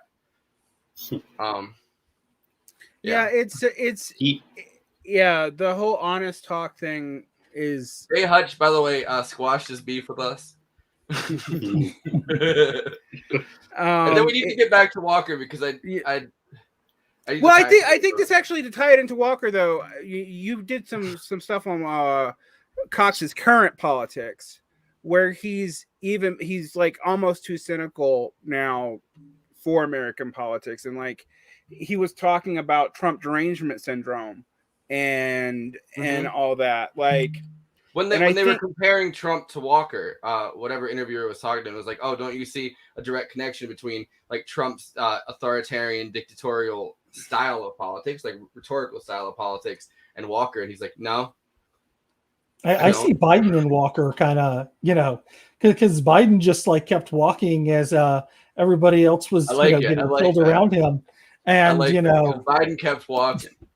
Yes, we always make Weekend at Bernie's joke about Bernie's, but I feel like that's really applies to Biden because he's been practically dead since 1991, and yet he still gets pushed through somehow. I mean, like that man's political career has always baffled me because I've known about him since since he got caught plagiarizing and like when I was a kid.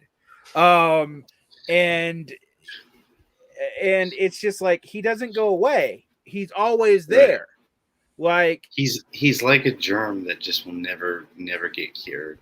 And as far as our prospects for the future like goes, and imperialism and all that, I think our imperial hegemony is clearly fading. Because however much shit they want to talk about China, neither side can afford to go to war over it. And that's very clear. And he's angry that he can't, that he can't go to war against China, and he's always railing against China, and he blames China for everything.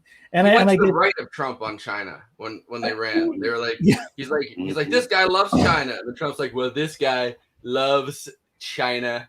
He loves it. And they were going back and forth trying to get to the right of each other. It on was China. kind of a And reactionary off on China specifically. Yeah. And neither of them could get to the right of the other one because they kept on China and Cuba were the two things that neither of them could get to the right of each other on, which is why we're in this fuck situation with Biden just pretty much like openly calling for Cuban regime change, and also at a point where like our China policy is going to be fucked because we can't afford to go to war with China. Right, we literally just can't. So there needs to be another solution. Well, I mean, look, my big thing again. I'm going to be echoing Danny Besner here, but like, if we don't wake up on this China issue, like, and start normalizing relations, and I'm not even arguing on moral grounds. Like, I'm not a super big China stan actually, but like, we have to do solely for the environment. We're the two biggest polluting countries. China's number one. We're number two. We're number one per capita. They're number one in raw now by a lot.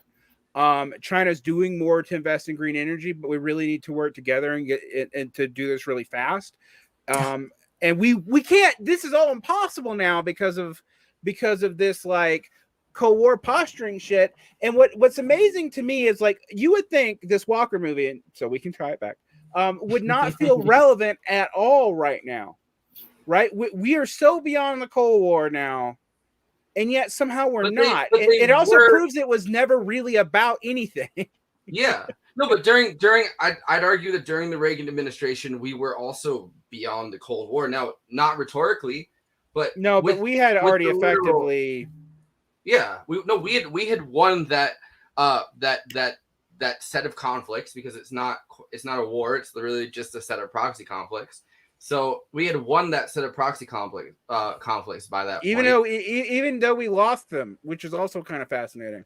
Yeah, but we had won by like we kind of outspent them. Yeah, I mean we outspent them, and they beat us in the space race too. So it's like you actually look at it. They spent all their money sending Jeff Bezos to space. So what do they have left by the end of that? So that means the people will win after Jeff Bezos goes to space. No. But we could have just. See, my whole thing was I keep making this joke, but like I think Bill Gates. I think what should have happened is Jeff Bezos goes to space. Elon Musk goes to space. You know what I mean? Like the Virgin Mobile guy goes to space. Fucking Richard Branson or whatever. They all go to space at the same time. Cue Bill Gates setting up his dome that's supposed to go around the Earth and block out sun rays for like 10 years. Traps the three of them in space. And so they're just trapped there. And then Bill Gates is like, well, now you have one ultra sinister billionaire instead of like four. And I'm the one now that's going to take control. And then the world gets controlled by Bill Gates, who probably immediately both enslaves and destroys the third world, which definitely it sucks. But like now we have just four, billionaires fighting, and like it just doesn't seem like it's a sustainable system. It sounds like you're Tim Apple. I was about to say, isn't this the plot to Highlander 2? Yeah, that's exactly what I was saying. It's Highlander 2, but we got rid of 3 billionaires this time. Like, I say, where does old Tim Apple fall on this? This podcast is brought to you by the Bill and Melinda Gates Foundation. They still have a foundation, and there could be only one billionaire. Did you guys see the article that was like the child labor article in the Guardian that was, and then underneath it was like child labor should be judged based on the country that it takes place in, like, and their local traditions. And then underneath it said, this article is brought to you by the Bill and Melinda Gates Foundation. That shit was dark. Wow. That is dark. That is really dark. That really is. But also, it's I mean, literally dark. But Bill Gates wants to block out the sun, which is literally the plot of the Simpsons movie. Yes, it is the Simpsons movie. It is Highlander 2. It is. I was thinking Armageddon, but I could be totally off. Yeah, Bill Gates is Mr. Burns at this point. Like, excellent. Kermit the Frog, Mr. Burns. He kind of looks and sounds like Kermit the Frog. But anyway, so back to Walker, I guess, for some closing thoughts, because we've been going for a while. So one thing I wanted to talk about was the soundtrack, obviously, which it's all Joe Strummer. Yeah. Well, although Kenzo Shibata was a co-arranger and played a bunch of instruments on that. Like, Xander Schloss was kind of Joe Strummer's guy in the studio. It was like his secret weapon at the end of his life. One of the most affecting weird scenes where like Granada's on fire and there's that weird trippy music. I realized where I'd heard not that Granada, before. It's Granada. Granada, excuse me. Granada.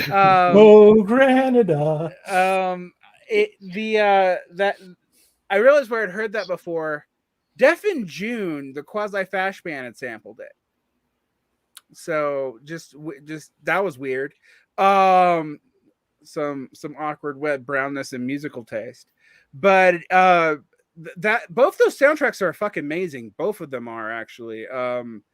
Straight to Hell's a lot more punk, but there's some stuff I didn't even know. Like when I was listening to it, I was watching it with my partner who's a musician, and she's like, "This soundtrack is weird." When we were watching Walker, and I was like, "And it's mostly by Joe Strummer," and it doesn't sound like the Clash like at all. Like, well, do you ever listen to later Joe Strummer? Like before, like right before he passed, it was a lot more universal than what he gets thought about today. As the Clash or whatever.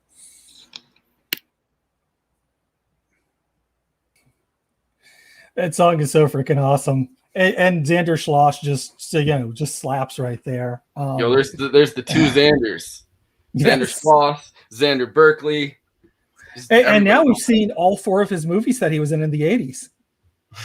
Are those the only ones he was in the 80s? As an actor, yeah, because he was in Tapeheads, which we watched on my channel, and he was a Kevin the Nerd and Repo Man. He tweeted at me and called me Mr. Movie Night Extravaganza, which Xander Berkeley. Yeah, because I think you read my Twitter bio. Yeah, but I'm talking about Xander Schloss. Oh, Xander Schloss. Yeah, because he was Alex Cox's like personal person. Because Repo Man is the first movie he's obviously in with Alex Cox. Because it's his first like feature film. And I was listening to an interview that he did today, Alex Cox, and he was calling Xander Schloss his like personal character actor, which is kind of funny because they're talking about how he had to put Harry Dean Stanton in the lead role in a Repo Man, and obviously he's kind of known for being a character actor. You know what I mean? Like he kind of put a character actor in the lead role. So then putting which Ed Harris kind of was also, I think, at the point of making Walker like kind of a character, like. You know what I mean? Like he's not a lead actor. Well, he's not a star yet. But he was playing leads. I mean, he was his very first movie role. He was playing the main villain. But he's specifically cast as villains. You know what I mean? Yeah. Like no, because his follow-up film, he played the king of the motorcycle knights. Well, because of this because of in Walker. He ended up putting a shitload of his own money into it, and I actually have a clip where Alex Cox talks about this. He was angry at the fact, or bitter at the fact, that he was always cast as villains, or like the villain's henchman, or like the villain, and he ended up putting up like a shitload of his salary into Walker because he believed that Walker would make him seen as a leading man. So I mean, Alex Cox is kind of a dick about the way he says this. Here, I'll pull it up, but the way that he says this is kind of like. Ed Harris ended up putting all of his own money in because we were doing so many close-ups, which is kind of funny because just looking at the fact that they're going to fucking Nicaragua, making this movie with the Sandinistas, like, you don't think that's the movie necessarily that, you know, studio executives are going to see all those close-ups and go, well, the thing that I think is great about this movie is the performances. You know what I mean? Like, they're going to fucking run from it, but it did work out for him, I think. You know, there was a point too in the film where when the equipment all got lost on the way to the set and the movie fell back a week, we all put our salaries back into the film to pay for that week. Me, Ed, and the executive producer, and Ed was very solid in that way. You know, at the same time, he was looking to the future, and he was thinking, well, you know, if I get a reputation as a leading man from this film, my next picture, I'll charge $1 million for my fee, you know, which he did. It was The Abyss, directed by James Cameron. But even so, he did our film for pennies, you know.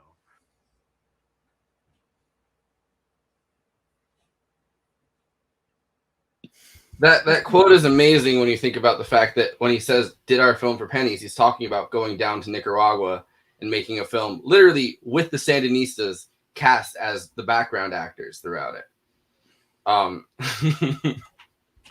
Which is not necessarily, like, which is something that you have to put a lot of political faith that that's going to be the right outcome into. So I don't know if it's necessarily fair to say, oh, well, it's just because of his, he wanted to be a leading man and that's why he did it, because it's a politically risky gamble. I don't think that you could argue that it's not. No, it's a pretty big one. I'm actually surprised that Harris didn't pay more for it. I mean, I think about, like, look, if you want to make Bernie Sanders mad, mention that he went to meet Daniel Ortega. Yeah. Like, it pisses him off. I don't think he should be ashamed of it, but it pisses him off because it's like something that he was stuck with for years. And even more than like being nice to the Soviet Union and like going over there and saying some like splitting the baby stuff that he did in the early 80s, apparently. But like he just got really, really drunk there and sang a lot of fucking folk songs with them. Right. After they had already lost the Cold War as his honeymoon. But that's not the point. That's not the sticking point. It is the Sandinista stuff. And, you know, in hindsight, the Sandinista stuff doesn't even look that you know, like it's serious, but most people even common liberal opinion now is on the side of the Sandinistas, and yet it's still a sore point for Sanders today. So I see the thing that I think is, yeah, it had to be a risk. The thing that I no, it 100% was a risk. But the thing that I find absolutely fascinating about that is that I kind of have an argument that I've been kind of debuting a lot. I don't think necessarily on this show, but definitely when I was talking to Ben about stuff, like, you know what I mean? Like on GTA, I've definitely like kind of made this argument. Like the time that it seems like the most reactionary far right elements of both the Republican Party and the conservative movement really lose ground is when somebody goes so far over the line that it's kind of undeniable, even to like, you know, like moderate centrists that can be brought into reactionary sentiment, that like this is something that's too far gone. And like I would argue there's a bunch of points that we've reached that, but it feels like Reagan's Operation Condor exploits and funding the Contras were kind of those things that if he had just kept it kind of down and it wasn't necessarily found out about, and he wasn't funding the most bloodthirsty evil forces destroying democracy in Central America, like Reagan, that's a point where, and I don't think it's necessarily remembered, but that's the point where Reagan stepped over the line to the point where public opinion is to this day against him. Right. So it's I think that you can definitely make the argument that liberal opinion is in favor of the Sandinistas at this point, after knowing how bloodthirsty the Contras were and how bloodthirsty that whole conflict was. But at the same time, like it's a risk because you don't know that history is going to end up on that side. No, you don't. And I mean, like Cox paid for it. I mean, to be fair, even Sanders paid for it. I mean, and I think that's why it's such a point of bad blood when he's asked it in interviews now. I think it also ties into the Cuba comments that he's made, where he's like, "Oh, well, you know, Cuba did educate people," which is an undeniable point.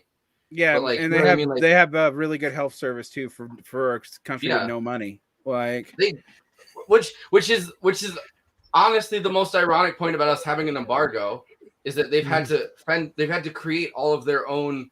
They've had to create all of their own state apparatuses. Now, obviously, our point on this side of it is at some point we're going to starve them out to the point where they overthrow their government. Like that's the point of the embargo. But it hasn't. Have worked. we ever done? The thing is, these embargoes have never done that. Like, yeah, but that's like the theory behind why there should be an embargo. Is like at some point people get so hungry and so angry at the fact that they can't that the U.S. Has embargoed them, that they overthrow their government because they're like, you know what, like we can't do this anymore. We're literally fucking dying. Like that's our point behind it.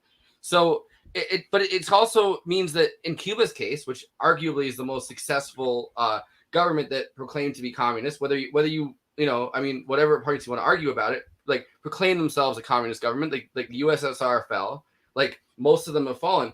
Cuba didn't fall, but that also means that an embargo meant that they had to literally control all of their own apparatuses, which meant that the state of Cuba, like the Cuban government, now had a full hold over everybody in Cuba, which doesn't make any fucking sense from the point of like, let's say you want Cuba to not, let's say you want the Cuban government to fall. Well, the worst thing you could possibly do is end free trade and literally make them in charge of all of their own shit.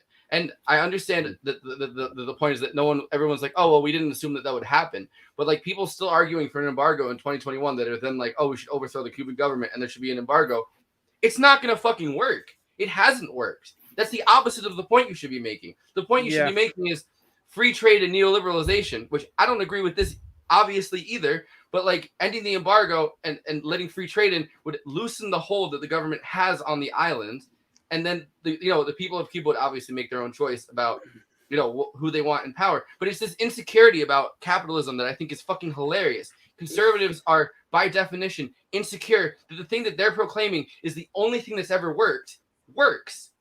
They don't believe that if given the choice that would work. And it's like, well, pick one or the other.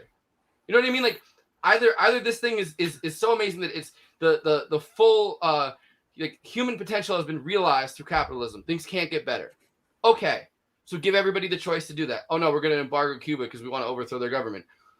Well, then you're taking away the ability for that even to be. You're just assuming that at some point they're going to starve themselves out of it, which is not logical. It hasn't proven true. Because the thing is that if they did overthrow their government, at that point the U.S. would be their government, and they don't want that. So I don't know. I'm fired up about this because I've had this argument with like 20 people every time I've posted pro-Cuban sentiment in the actual term of I think Cuba should decide their own future without any U.S. interference whatsoever. I move in left circles where I'm normally attacked for not being pro-Cuba enough, but I've very much been. We need to end the embargo and stay the fuck out of it. Like nothing that we do in Cuba is going to be good for Cubans. It's not going to be good for us either. And so and it's ironic to me that the Democrats have been running from, frankly, one of the two effective policies of the goddamn Obama administration, with the only two effective policies of the goddamn Obama administration, was the normalization of relations with Cuba and the normalization of relations with Iran.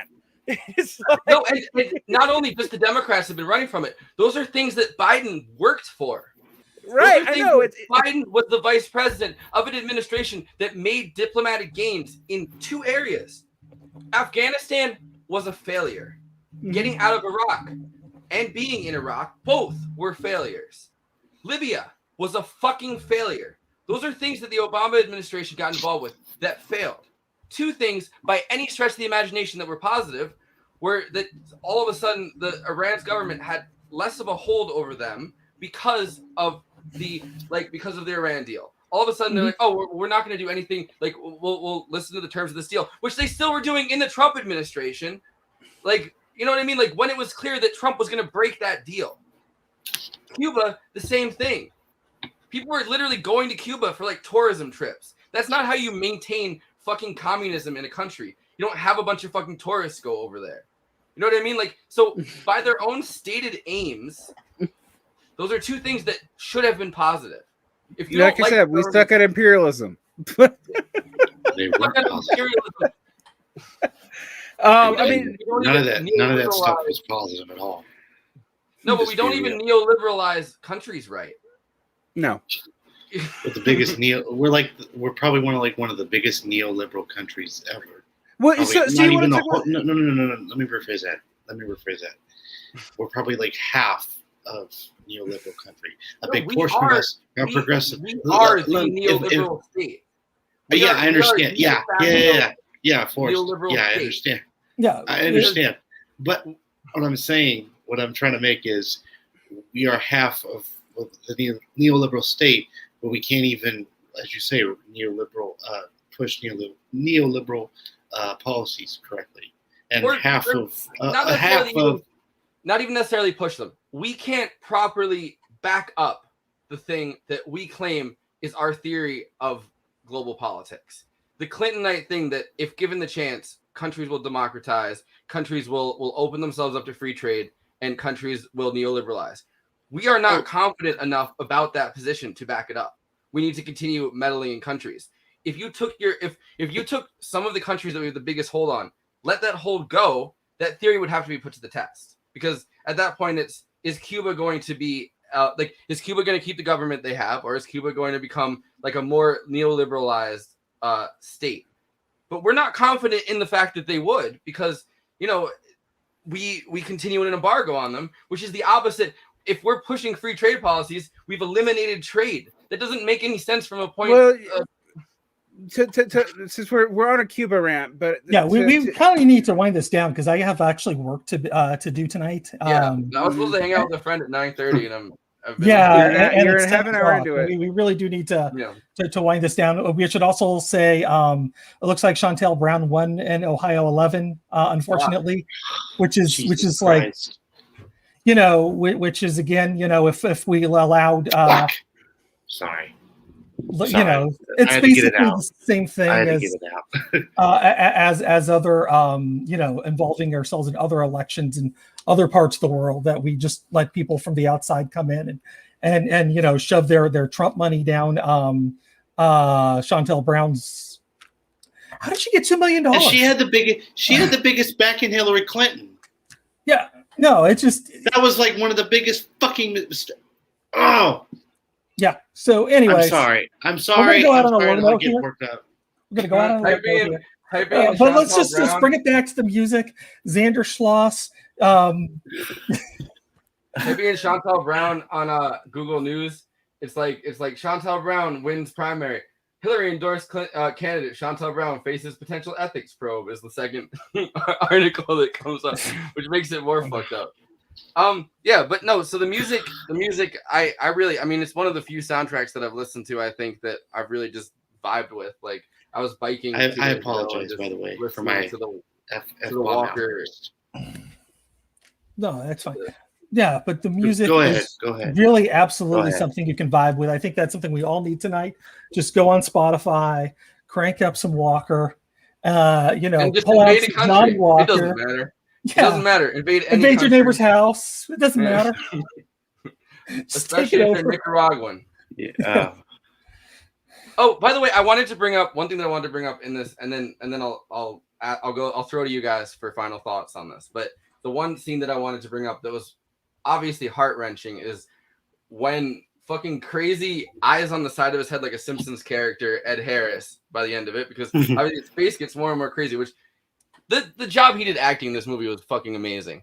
But, and then he gets more crazy. The movie gets more crazy. The most heartbreaking was when he's reading from the book and he's reading about slavery and his you know what I mean, and talking about the American Negro, and he's reading to his lieutenant that literally is black.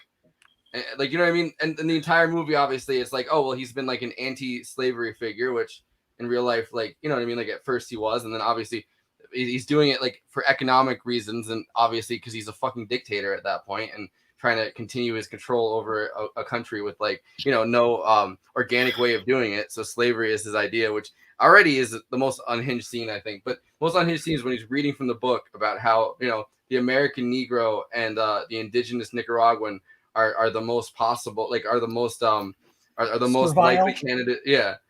yeah, servile and like I think he has like another word he used that I was like, fuck, this is like hard to watch.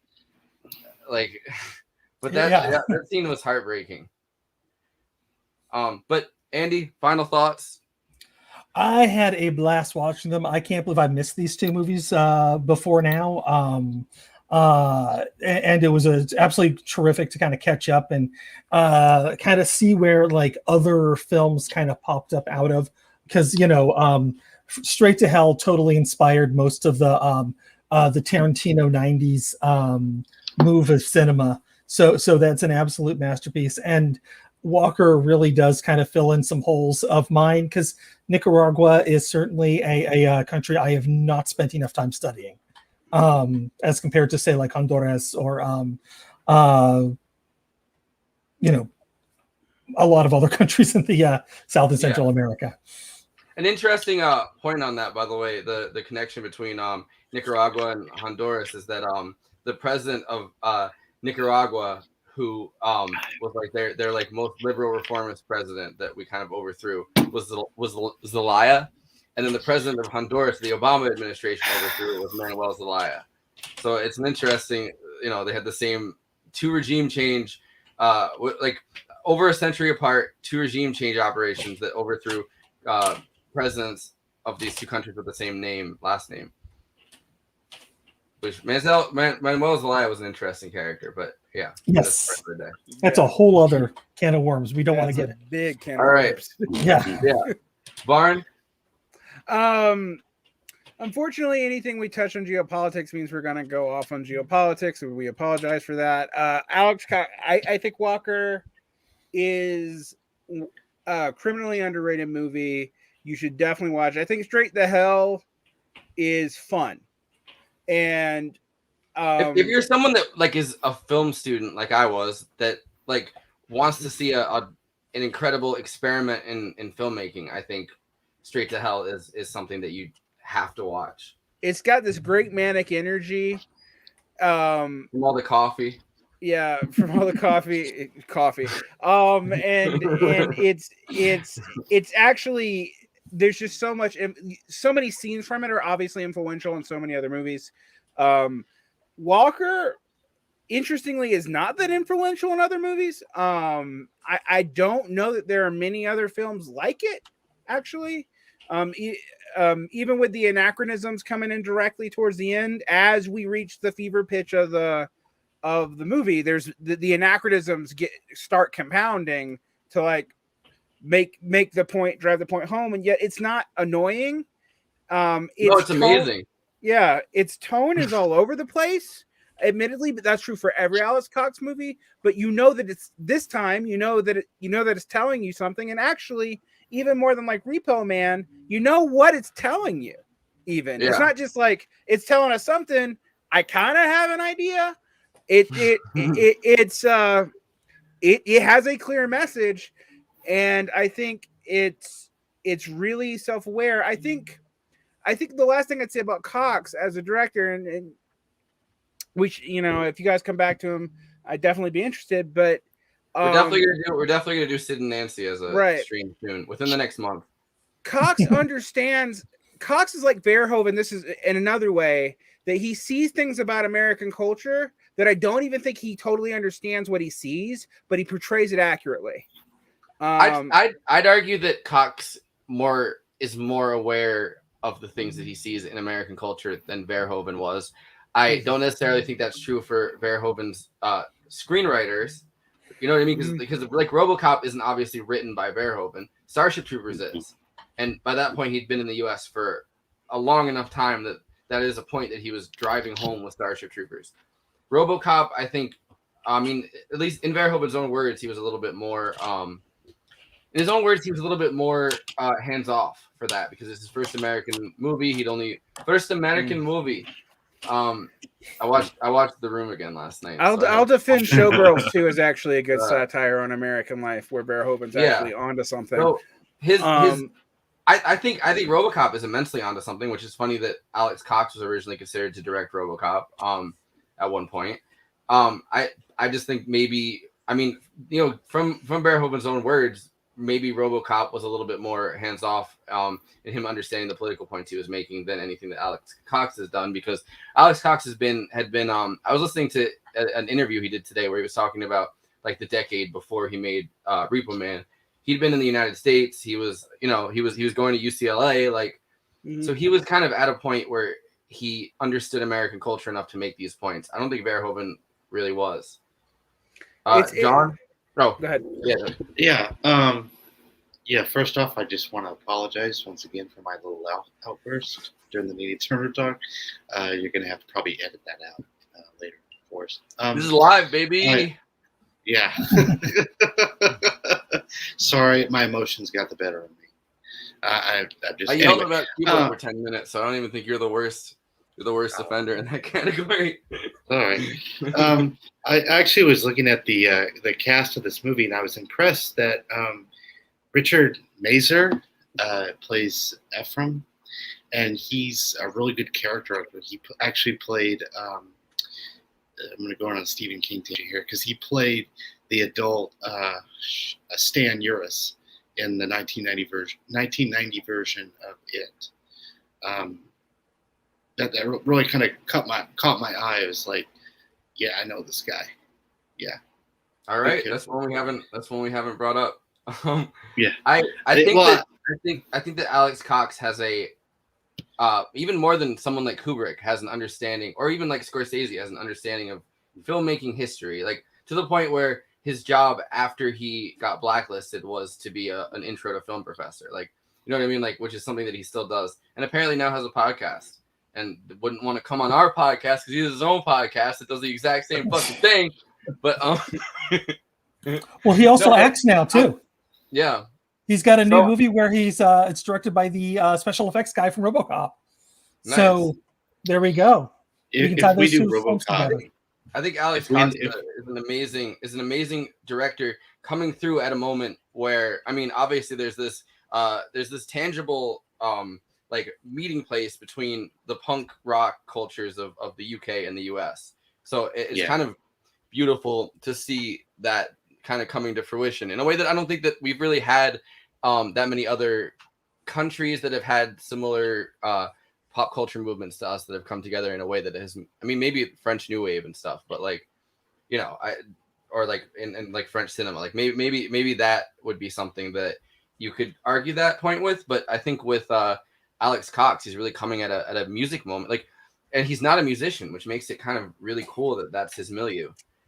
Yeah. All right. Well, I'm gonna let you guys go now because it's been a 2 hours and 10 minutes. I'm sorry it took this long, and I'm sorry I ranted about Cuba for long enough to keep you guys on stream. But okay. I was of course joined by J. Andrew World. You want to plug anything? I just hosted GTAA, which was a fun look back at the Todd McFarlane, Peter David debate. So you can find that on GTAA. All right, Varn. Check out Varn blog. We're gonna be somebody will be on tomorrow. I can't even keep up anymore. I'll be interviewing. Actually, there won't be a stream tomorrow. I'll be interviewing somebody for the audio only. Ted Reese, Grossman Scholar. I also want to plug other people's shows. I've been on. I was the odd non-DSA member over on Meet the Left last weekend. You guys should check that out if it's still available. And did you say something fucked up enough for them to take it down? No, it's just Twitch is weird. Right. And they put it on YouTube as well because I've been on Meet the Left. And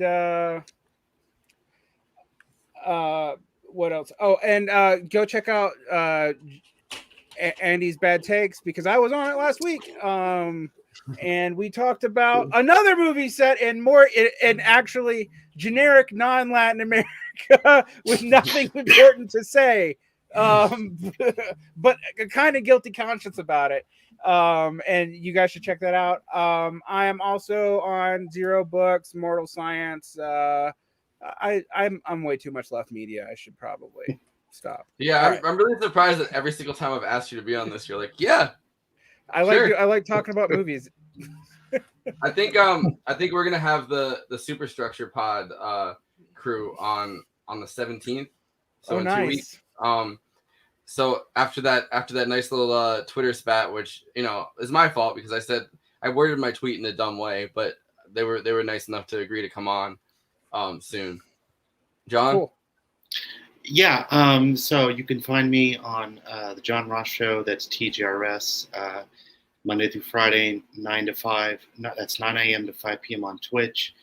I also have a Substack blog. That's tgrs.substack.com.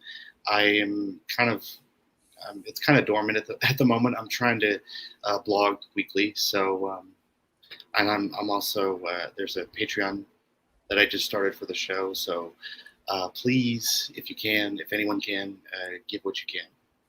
Keep the show going because I just started it. Well, I'm gonna end this by saying we're liberating this country for democracy. Yep.